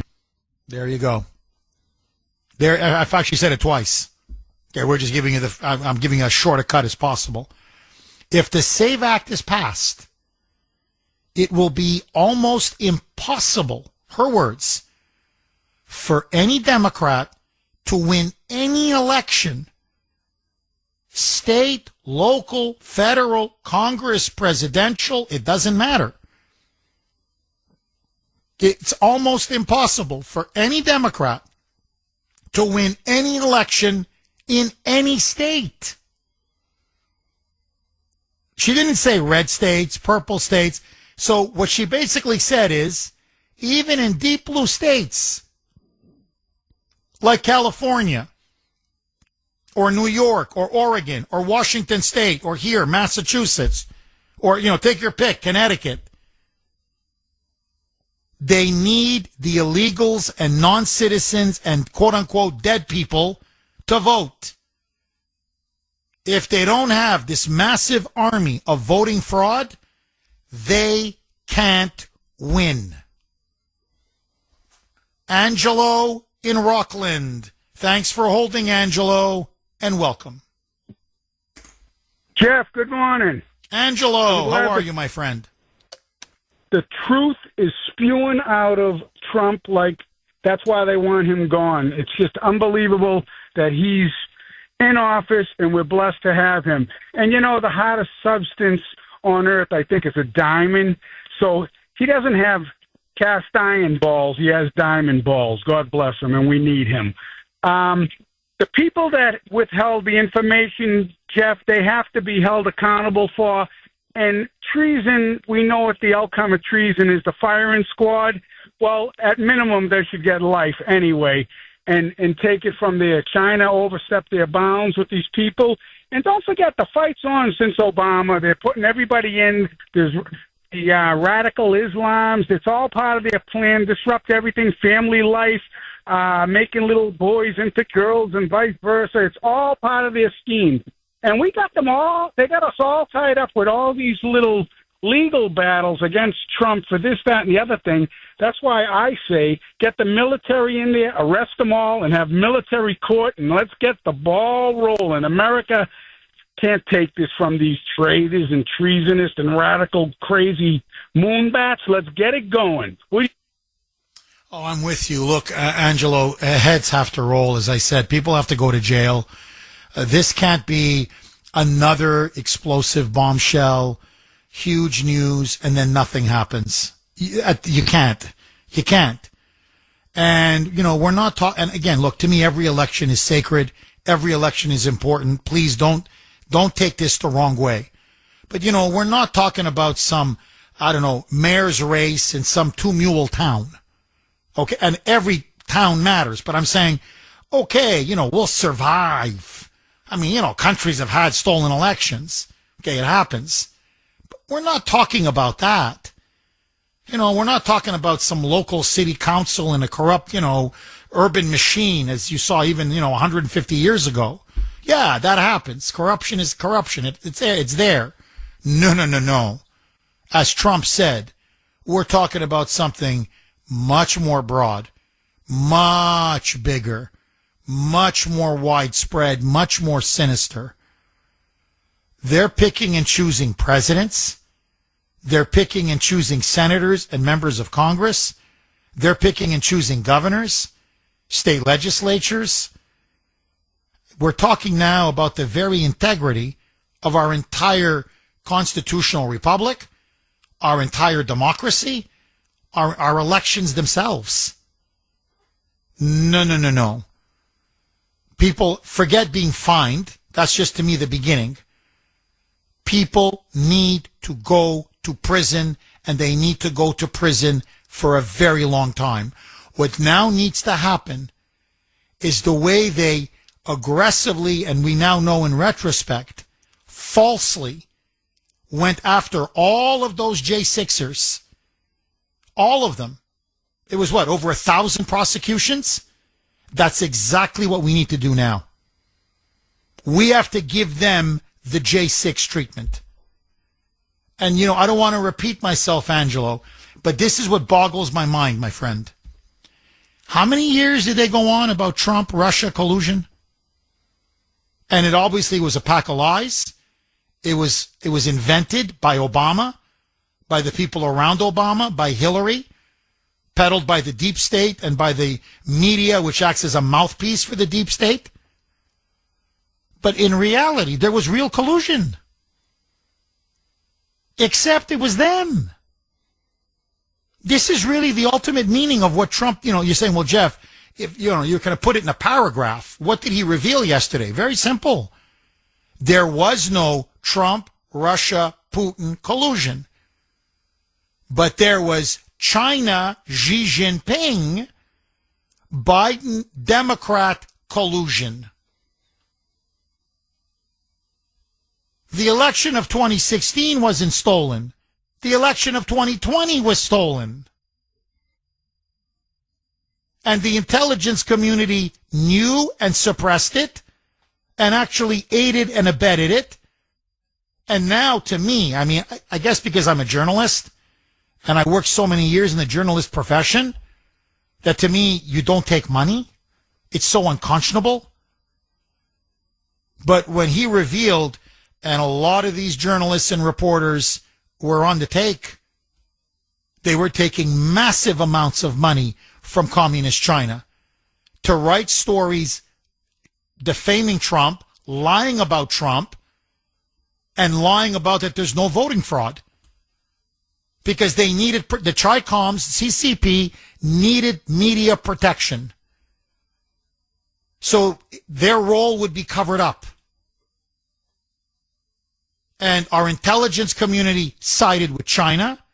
Our media sided with China. The Democrats and Joe Biden sided with China. Milley sided with China. Can you imagine had they done that during the Soviet, the Cold War with the Soviet Union? It would have been the firing squad. It would have been an execution. I don't care, needle, needle in the arm or whatever, the electric chair, whatever they used at the time. People would be executed for this. And now, having been fully caught, and they now have been fully caught, fully exposed, 617-266-6868 is the number. Okay, lines are jammed. I just want you to listen to this. Molto importante. Listen now to President Trump saying one of the batches of declassified information that we are now releasing, top secret, they tried to keep it from you, from me, from the entire world, is that our own CIA and our own FBI both got intelligence and knew that communist China was beginning in the middle of 2018, so the middle of his first term, before the midterms of his first term, to influence the results of the U.S. midterm elections, and then obviously the results of the 2020 presidential election itself. But they didn't just want to change votes or penetrate voting machines or get involved with mail-in balloting or start cyber hacking into voter registration data. Oh no. It went much deeper. They wanted to infiltrate and co-opt American business leaders, U.S. companies, and of course, the media, the American media. Roll cut 4, Mike. Also, in mid-2018, China was working to influence the results of the U.S. midterm elections and later the results of the 2020 presidential election itself. Separately, in mid-2019, the Chinese government's strategy against the United States was focused on undermining domestic confidence in the U.S. president. They wanted to just make you sound like your president wasn't so hot, when actually your president has done a great job, and they did everything possible to do exactly that. And listen to him now. So they were there to lie, to smear, to defame, to undermine him, to push propaganda. Propaganda. That's what they were pushing, to bring the president down. And they needed the help of the media. And all they had to do was spread the cash around. And the Chinese Communist Party were spending money, and they were paying journalists. And guess what? Trump was Hitler. Trump was a Nazi. And of course, there is no and never was voter fraud. Roll cut 4A, Mike. Going on, this document says, and this is by the CIA, the strategy included efforts to use Chinese contacts with big U.S. companies to influence U.S. business leaders to turn against the President of the United States of America. The Chinese government sought to identify U.S. journalists who had reported negatively on the U.S. president and pay them large sums of money to write more negative articles about him, as many as they could, and they didn't care what they said. Bingo. Okay? Bingo. So, and now I'm telling, this is what they do in Ukraine. This is what they do in Russia. This is what they do pretty much in every Eastern European country. A couple of exceptions, but for the most part. As I said earlier, journalists, they say, are the worst. In other words, they have no standards. They'll take money from anybody and will just write lie after lie after lie. Okay, like a $10 streetwalker. You put that $10, she'll do whatever you want her to do, baby. And tell you she loves you the whole time she's doing it. So, this is why ABC and NBC refused to carry it. This is why CBS wouldn't let you hear the speech, just have Trump in some little box and bring on experts and politicians. Oh, this is garbage. This is propaganda. These are lies. CNN wouldn't run it. MS Now wouldn't run it. Why? I want to know how many of their journalists were taking Chinese money. How many of their editors have been taking Chinese money? How many of their owners have been taking billions of dollars in Chi-Com money? And that's why they are desperate now to defame Trump, to attack him, to dismiss the speech. Nothing new here. That's all lies. Debunked information. You're wasting our time. We're going to get those names. Everything is being declassified. We're going to get those names, and then we're going to name those names. And they should be arrested. Not just lose their jobs, but they should be arrested for being agents of a foreign hostile power, engaged in deliberate treason and subversion of the Republic.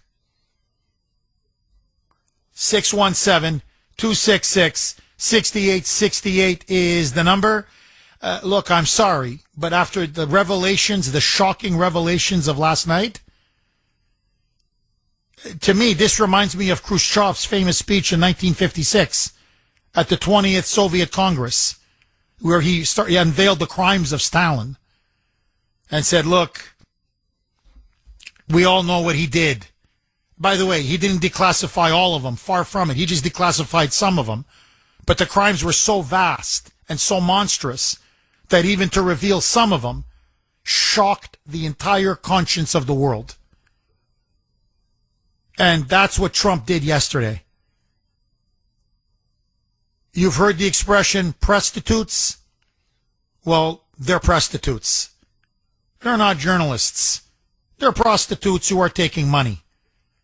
Except they sell themselves for information and to a foreign power to lie and engage in mis and disinformation. But they're no different than a call girl or a hooker. So I'm not calling them the press anymore. They're prostitutes. That's what they are. And they need to be shamed. They need to be tarred and feathered. And I'm sorry, they need to go to jail. And their broadcast licenses need to be revoked. Period. Period. Agree, disagree. 617-266-6868 is the number. Kim in New Hampshire. Thanks for holding, Kim, and welcome. Good morning, Jeff. Hi, Kim. I heard the first, 5 or so minutes of his speech when I was waiting for your show to come on. And I have to say, I think I'm coming at this from a different perspective. But he didn't mention, I didn't hear him mention anything about the SAVE Act in the first few minutes. It's like he could have had this whole rallying cry and the phones exploding of call whoever to, support the SAVE Act, vote for it. And he should have come out and said how many of you are supporting of this and they're not, your people aren't putting it through. It should have been more about what we can go forward now, save this coming election maybe, and not so much about do you know what I'm saying? I think he missed the mark on selling the act and getting people to call. Kim, can you do me a favor? And you were very fair. You said, Jeff, I listened to the first 5 minutes and then I heard your show. He did. It led to a crescendo. And he spent the last couple minutes of his speech, explaining the Save America Act, and then defending the Save America Act, and then a call to action. And I'm going to play it. I just want you to hear it, okay? And then we'll continue our conversation. Mike, roll cut 12, please. But most importantly, addressing this crisis of election security demands that Congress must pass the Save America Act. How easy is that to do unless you want to cheat? The only reason you wouldn't do it is you want to cheat because your policies are so bad and your candidates are so pathetic that you can't get away or can't get elected any other way. This landmark bill requires that all voters must show photo voter ID. How simple is that? Could I have your photo, please? Photo voter ID. Now, Kim, he then goes on for about, I guess, another minute. He's describing other aspects of the Save America Act. You have to show proof of citizenship to get registered to vote. And then he explains we want to curtail, not eliminate, but curb mail-in balloting, but we're going to have some exceptions. People who are disabled, people who are ill, people who are in the military, maybe some people who have to go on vacation or on a business trip or whatever. So he says we are going to make exceptions, but for the most part, we really want to limit mail-in balloting. And then Trump again comes back and then looking at everybody in the camera says this. Roll cut 13, Mike. To all Americans, I ask you to pick up your phone tomorrow, call your representatives in the House and Senate, and demand that they pass the Save America Act without delay. Together we will restore faith and confidence in our country, and we will be bigger, better, and stronger than ever before. Thank you. God bless you. God bless our great military. And God bless America. Thank you very much. No. God bless you, President Trump. But let's go right back to Kim in New Hampshire. Kim, so maybe, I don't know, you would have wanted him to spend, do even more pushing the SAVE Act, but he did. He pushed it aggressively. He explained it. He explained its historical importance. And in the context of his speech, I thought it was devastatingly effective. It's like, oh my God, this is what they did? We need the SAVE Act now more than ever. And then he said, look, I'm the president. I got to deal with Congress. We have separation of powers. But light up the phone, call your congressman or congresswoman, call your senator, especially those that are against it, and tell them pass the act. Or we're going to vote you out in the next election. So he had an impassioned plea at the end. Everybody, pick up the phone, email, however you want to do it. But, ring that phone off the hook and put maximum pressure on Congress to pass it. Kim, final word to you. You had to watch it till the end, and I meant to sprinkle it more throughout or something, or, you catch the first second. Am I going to watch the rest of it? I just think it could have been used a little more effectively. Well, Kim, the way he laid out the speech was he started off with all of the accomplishments of his administration, and there were so many of them. And then he said, but I've got, bombshell news for you. Everything is going great, but if we don't fix this one thing, we're not going to be great for much longer. And that's the fact that we don't have free, fair, honest elections, and that the election system is, as he put it, broken, vulnerable, and compromised. And that's when he dropped the boom. He lowered the boom on what communist China did in the 2020 election with Joe Biden. And that was the bulk of the speech. And then he ended with the Save America Act. So that's the way he structured his speech. So, and I take it you wish he would have led more with the Save America Act, sprinkled it more with the Save America Act, advocate more for the Save America Act, correct? Yeah, here's what we can do right now. And fix. Yeah, you summed it up. Yeah. Kim, thank you very much for that call. It's again, to me, I thought it flowed. I liked it, but everybody has their own opinion. I mean, you look at a speech and what you want to hear is different than what other people want to hear. So I understand where you're coming from, Kim. I thought it was a dynamite speech, but that's me. Arthur in Chestnut Hill, Thanks for holding, Arthur, and welcome. Thanks, Jeff. Communist China has been an enemy of this country ever since they've been Communist China. And the worst thing we ever did was overturn the 1954 Anti-Communist Act. And this is not the first time that we have proof of the fact that the Chinese and the communists interfered with our election. It was the second Clinton administration when he denied taking communist money, and it was proven that he got $20 million from the Chinese government, which helped him to defeat the senator. I forget. I'm sorry, his name is. Anyway. And he denied it, and they had him on videotape talking to Johnny Chung at a fundraiser, and he should have been impeached for that. And that administration, the Chinese got a lot of military secrets from us. But Carole King wrote a song called "It's Too Late, Baby," and it's too late for this country. All this we've known about for a long time. The Chinese, what did we do with that spy that was involved with Swalwell? Did we arrest her? We sent her back to China. What do they do when they accuse our people of being a spy? They put them in jail, and we have to spend billions to get them out. It's a disgrace that we have allowed this to go on too long, and it should bother you. Okay, the fact that you're right. This is historical.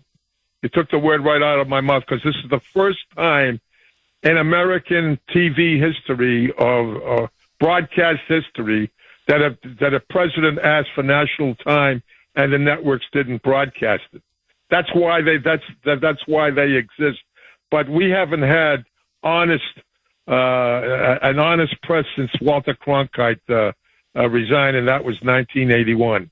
And you know something? You're right. I agree with you. That summit should be canceled. And if I ever hear him say again, Xi Jinping is a friend of mine, well, he may be a friend of yours, but he's no friend of ours. Okay? And the other thing, okay, where does the press think they have all this power? Because here it is, first of all, they didn't broadcast last night, so everything he said, nobody heard. Every time he has press conferences, every time, nobody hears them. They don't broadcast anything. Okay, they'll broadcast anything that's pro-enemy of ours. But they won't broadcast anything that has to do with Trump or the government.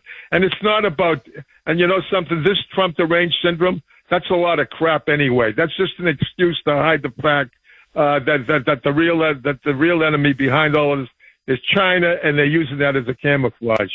And one thing I've always maintained, Jeff, Jeffrey Epstein, nobody knows where he got his money. But I'll tell you where I think he got his money, because I think he got his money from China. I think China helped Jeff Epstein be what he was, because he engaged in what the communists and what China does when they want to blackmail our politicians. They get them involved in sex and blackmail. And who was the main helper for Epstein? Was Clinton. And that whole thing smells of a Chinese conspiracy. And that's probably what that was all about. And China has the power to assassinate anybody. And by the way, I think Graham was poisoned. Interesting. I got to say, Arthur, look, you're completely right about the Clintons. And I remember very clearly in the 1990s, especially his second term, when Clinton and Al Gore, who was then vice president, met with leading CCP officials in some temple and illegally took massive amounts of Chinese cash. In exchange, we gave them the store. Our nuclear technology, our latest advanced weapons technology, we armed China to the teeth. And they own Bill Clinton. They own Hillary Clinton. I mean, this is beyond dispute. They own Barack Obama. They own Joe Biden. They gave him and his son $1 billion. They bought the presidency for $1 billion. So I think you're absolutely dead on. They own much of the media. They own almost every think tank in Washington. They own a lot of the newspapers. They own most of the networks. And, and I got to say again, Arthur, historically, you're not 100, you're 1,000% dead on. I've never in my life seen a president of the United States say, I'm going to deliver a primetime address because I've got shocking breaking news. And the networks turn him down? They never turned Joe Biden down. They never turned Obama down. They never turned Clinton down. I could go on and on. But this they turned down? And as Trump said, I'm going to play the cut, probably later this hour. He goes, hey, whoa. Your broadcast license is free. That's worth billions of dollars. It's free. And yet you're not going to air the President of the United States? So, Arthur, I got to ask you, should Trump tell his FCC commissioner, you know what? Revoke him. NBC, revoke. ABC, revoke. CBS, revoke. What say you, Arthur? Yes, he should, but he's way late on it. And I just want the first call I made to you when Trump was elected in 2016 was the first call I said he needs to clean up the voter integrity. He needs to get the elections back honest because you know what? There's been election fraud since Tammany Hall and Bard's tweet. But he should. Arthur, do me a favor. Hang on. I want to come right back to Arthur. Arthur is saying, and I remember that call. I distinctly remember that call. Okay, let's go right back to Arthur in Chestnut Hill. Arthur, please pick up where you left off. Well, first of all, Jeff, I've got two important things, and I appreciate the extra time because this is really something that matters a lot. But I fear we've lost because for all those administrations that you mentioned, they've had a lot of time to turn around and gain the power that they have. A few examples. How about the balloon during Biden's administration the spy balloon that went all across the country and didn't get shot down till it landed in the ocean, and Biden said, well, I was afraid to shoot it down over America because it might hurt somebody. And, the things that they say, the excuses they make are so stupid that we even pay attention to them. And the fact that he's been caught red-handed taking all this money, not a thing has happened to one traitor. And it's been and they've been overwhelmingly proved guilty, but nothing happens to them. And the fact that the press could do what they did, where do they think they get this power? Because they have the power. Nothing is going to happen to them. He can turn around and the FCC can pull their licenses, and then it's going to go to court, and the Supreme Court and all these bad political judges that we have that don't care about this country anymore will turn around and say, well, it's free speech. They can. There's no doubt that they can do what they do because they've been getting away with it for all these years. And if they got away from it all these years, nothing's going to stop tomorrow. I remember when Hillary turned around and destroyed evidence and perjured herself. And every day everybody thought something was going to happen to her. And I said to you, you know what? Everybody thinks something's going to happen to her, but look at her body language. Somehow she seems to know that nothing's going to happen to her. And guess what? Nothing happened to her. And nothing is going to happen to any of these people. They have way too much power over us. We've lost it, Jeff. We've lost it. Okay. Arthur, excellent points, as usual. Honestly, absolutely excellent points. Arthur, thank you very, very much for that call. Let me just quickly throw this log on the fire because I want to go to Bob in Plymouth. ABC, NBC did not air the speech. CBS really didn't air the speech. I mean, they did show it, but you didn't hear much audio, and he was in a box in a corner, the president, and basically as he was talking, they had Mark Warner, Virginia Democrat, bash Trump. They had others come on and just attack Trump and his so-called allegations, even though people weren't able to hear what Trump even had to say. So CBS was a little more cunning, but my question to you, is Trump right? Should they get their broadcast licenses revoked? Were they clearly now trying to cover up on their crimes and the crimes of the Democrats and the crimes of China, the CCP, of the Chinese Communist Party. To me, I think he's 1,000% correct, but that's me. I want to hear from you. And apparently now what I'm getting from many of you is you're saying, Jeff, add Fox News to the mix. I'm like, well, what do you mean? Fox and Newsmax, to their credit, aired the full speech last night. Apparently, all morning on Fox, I'm just going by what, because I'm not watching it, I'm on the air. But from what the viewers are texting me, emailing me, messaging me, they're saying, Jeff, obviously there was an order from corporate. Don't touch Trump's speech. And they're talking about the war in Iran. They're talking about the World Cup. They're talking about, the weather. They're talking about the Canadian wildfires. They're talking apparently about everything but Trump's explosive bombshell speech. Ay, ay, ay. Seriously, ay, ay, ay. Bob in Plymouth. Thanks for holding, Bob, and welcome. Thank you, Jeff, for taking my call. I could listen to Arthur all day long. He's a very smart guy. I really like him, But, I received a mail-in ballot application yesterday, and they got my name, they got my address, and they want to know if I'm a Republican or a Democrat. Well, I ripped it out and threw it away like I do every year because I always vote in person, right? But another thing, when Obama was running for president, I don't remember if it was the first or second term, I went to vote. You know how you walk up to the person checking you off? And I told her my name and address, and she checked it off. And then she yells at this guy sitting at another table behind me, my name and address, that I'm voting. I said, what's this all about? So the guy got real nasty with me, right? I mean, he got so nasty because I questioned him doing what he's doing. So there's a lot of shady things that have gone on in the past and will continue unless we start putting some of these people in jail. Bob, you're completely correct. Look, I mean, if I could sum up thousands of texts and emails today, it's, Jeff, no more talk. We want action. We believe the president. We know he's right, but it's all talk, no action. We want no talk and nothing but action. Meaning basically what you're saying, Bob.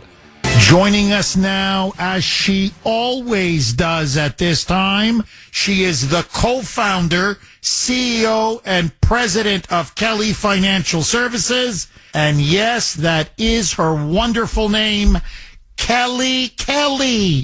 Kelly, how are you? Good morning, Jeff. I am good. When people picture retirement, they often imagine finally having the time to relax and enjoy life. But what surprises many is that retirement isn't always what they expected. Without the routines of work, daily interactions, and a clear sense of purpose, some retirees can find themselves wondering, now what? The good news is that retirement can be one of the most rewarding chapters of your life with the right plan. In my book, Retire Your Fear, Plan Your Future, I talk about preparing not only financially but emotionally so you can move into retirement with greater confidence. If you'd like a copy of my book, give us a call or email Kelly at kellyfinancial.org. Jeff, I'll continue this conversation tomorrow morning at 9 a.m. on Safe Money Strategies Radio.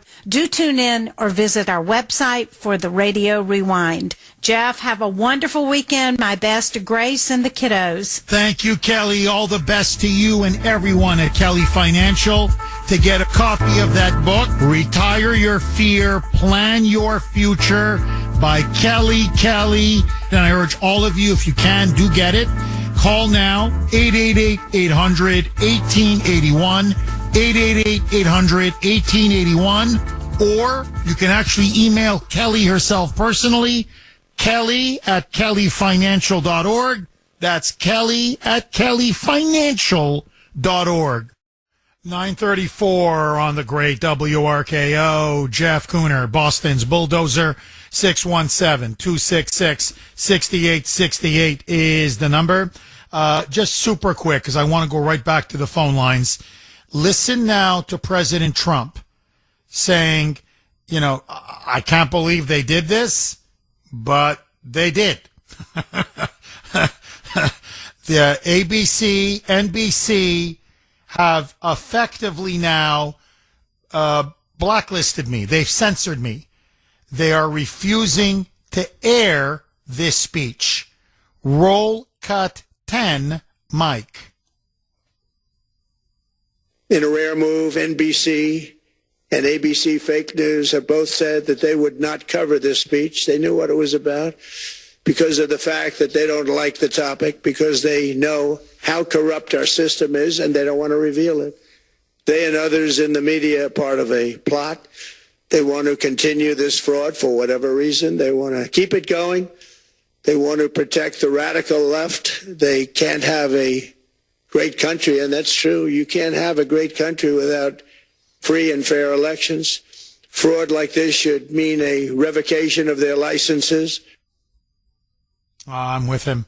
And listen to the president say, they don't own the airwaves.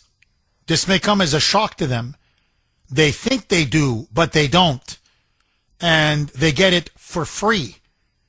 And I think they're starting to forget they have an obligation to the American people when the president wants a primetime address to deliver historic bombshell revelations. You put the president on, and then you let the American people decide what they want to do. Listen to the president. Roll cut 10A, Mike. They use our public multi-billion-dollar in value airways for absolutely no money. They pay nothing. All we want is honesty in our elections and honesty in reporting. They pay nothing for multi-billion-dollar assets. Oh, they need to lose their license. Seriously. Okay, super quick. 70470 is the text line. This is from 508. Jeff, you want to know what ABC stands for? Always benefits China. ABC.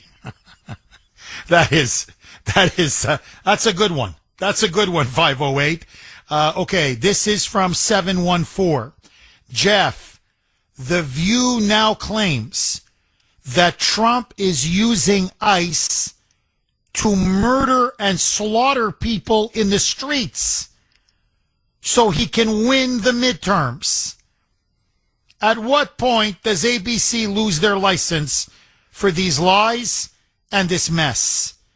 Well, I'll tell you this. If I was claiming that the Democrats had death squads that were going around city to city, slaughtering Republicans and MAGA supporters, for no reason, in order to try to win the midterms.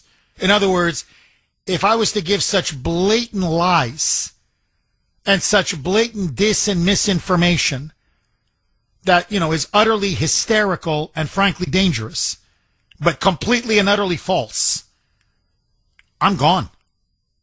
I'm just gone. Maybe I may make the show, but I certainly wouldn't be on the air after that. So when you're peddling such blatant falsehoods and such blatant lies and misinformation, yeah, really, how does ABC keep their license? Restore the Smith-Mundt Act. There's a solution to this, my friends. Okay, one more. This is from 603 up in New Hampshire. Jeff, remember this. The networks don't own the public airwaves.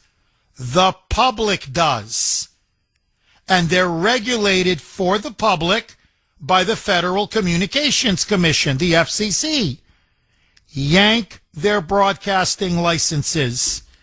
I'm with you 1,000%, 603. Joe in Abington. Thanks for holding, Joe, and welcome. Yes, hi, good morning, Jeff. Hi, Jeff.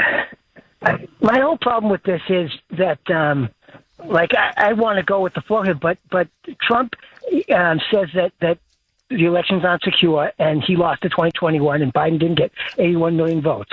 Then Biden, and that's with his CIA and John Radcliffe briefing him for the president's daily brief.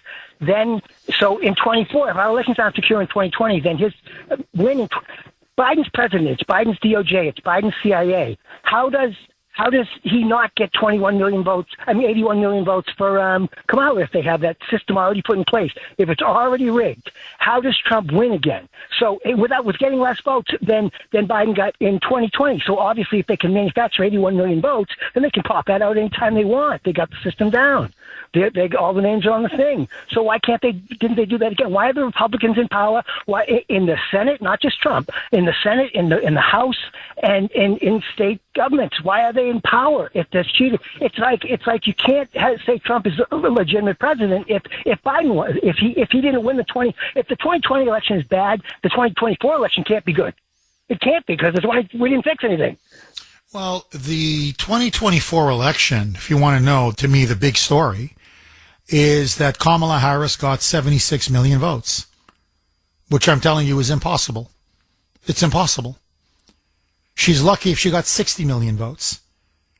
So what we see now is that the Democrats have about 16 to 20 million votes that they can add on whenever they want. And the problem is, they went to 81 million with Joe Biden, but that was under a universal mail-in balloting system. What changed is that in 2024, many red states and many purple states curtailed considerably the use of mail-in ballots. So it was impossible for the Democrats to generate 81 million votes the way they did in 2020. And the only reason why we won, and look, let me be brutally honest with you. I had the exact same discussion with Grace last night. I said, Trump won by 20 million. You want to know the truth? Trump won by over 20 million votes. He won probably 450 electoral college votes. They swept the Senate. They swept the House. It's not a razor-thin majority. They should have 40 to 50, 60 seat majority in the House and a super majority in the Senate. That's what it means when you rig elections. So that's why they're petrified of the SAVE Act. No, we willed Trump to victory in 2024. We put him on notice that we were watching the fraud. Trump was ready for it this time. And people came out of the woodwork to vote for Trump. We carried him on our shoulders.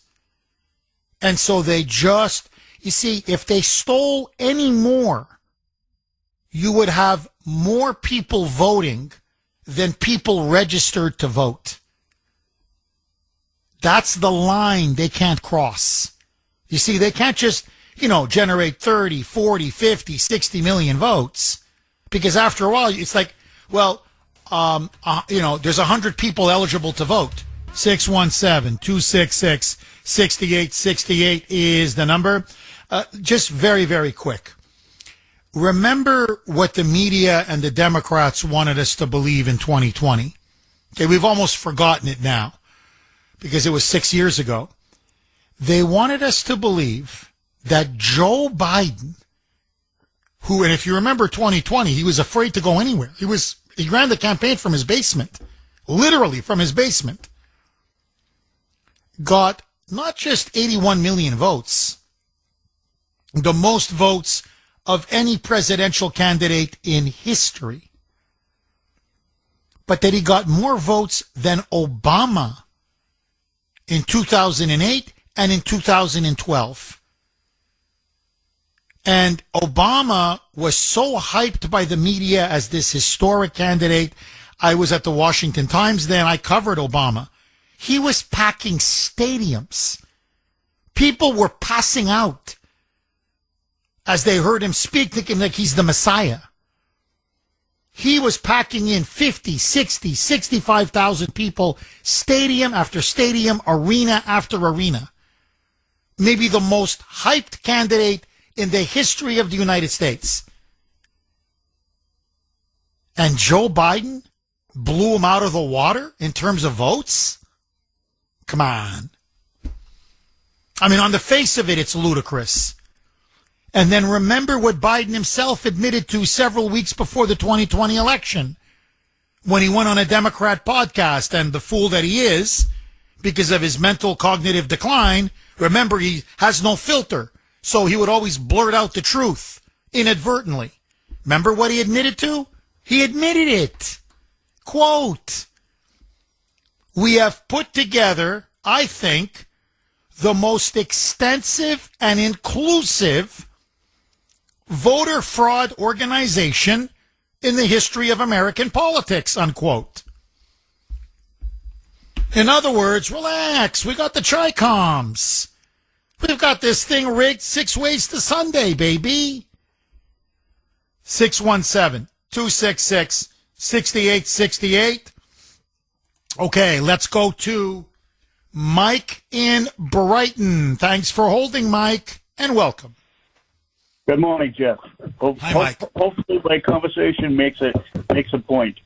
I have to ask a question before I answer. Do you think the Supreme Court, as it's currently set up and constituted, would pass anything that identifies and solidifies Trump's statements from his speech last night? Well, when you say pass, I mean, the Supreme Court doesn't pass anything. They rule. So there has to be a lawsuit or a case, a legal case, that they agree to, take on. So, it's, I mean, you mean if Trump takes decisive action, say restore the Smith-Mundt Act, would the Supreme Court support him? Is that what you're trying to ask me, Michael? Mike, forgive me. Is that what you're trying to ask me, Mike? That's one phase of it, Jeff. The other phase of it is there has to be teeth behind it, and there has to be teeth to hold people accountable, because you know that the press choosing not to put Trump's speech on the airwaves is a calculated guess. It dovetails into what they did with COVID. They know that 50 or close to 50% of the people in this country don't want to believe anything Trump says, and they don't want to admit the fact that they've been chiseling in the back side of everything and polluting all of the news that's coming out with lies up to 95% against Trump. They do not want the general population to know that. So by not telling everybody, they give the general population, who some of them are lemmings, some of them are just not open-eyed, some of them are dumb as a box of rocks. The end result is they're not being told, because then they don't have a built-in excuse to say, oh, he didn't say that, or Trump didn't, that wasn't proven, or this or that. It's a built-in excuse system for them to just not want to deal with it. Even some of the people that are conservative don't want to deal with the confrontation, and that's one of the problems with this country now. Our generation, I'm a baby boomer, a lot of them have made their way, made their fortunes, are settled in their ways. They don't want to upset the apple cart because they're going close to their retirements. But the reality is they don't like confrontation. And people like me, unfortunately, I'm kind of the exact opposite. I think I fit close to where you are, Jeff. If it's an injustice, I want it righted. If there's a crime, I want people to pay the price for the crime, because if you don't make people pay for the crime, they will never stop. Oh, you're dead on. You're 1,000, not 100. You're 1,000% correct, Mike. Look, Mike, the only thing I can say to you is this.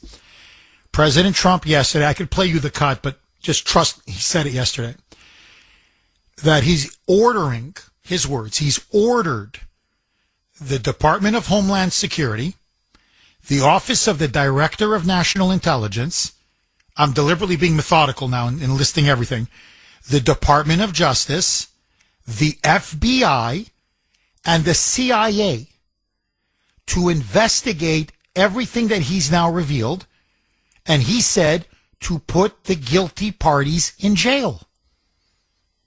There needs to be indictments and convictions. So what I'm saying is, and look, I love Trump. I love him. Okay. I love the man in a non-sexual way. I love him. I really love him. And I thought yesterday's speech was incredible and incredibly brave, because now they're going to really want to assassinate him. I mean, you thought they wanted to assassinate him before. My God. After last night's speech, ay, ay, ay. But until there are actual arrests, it's, as you put it, it's got no teeth. It's not going to have an impact. So this is where the rubber meets the road.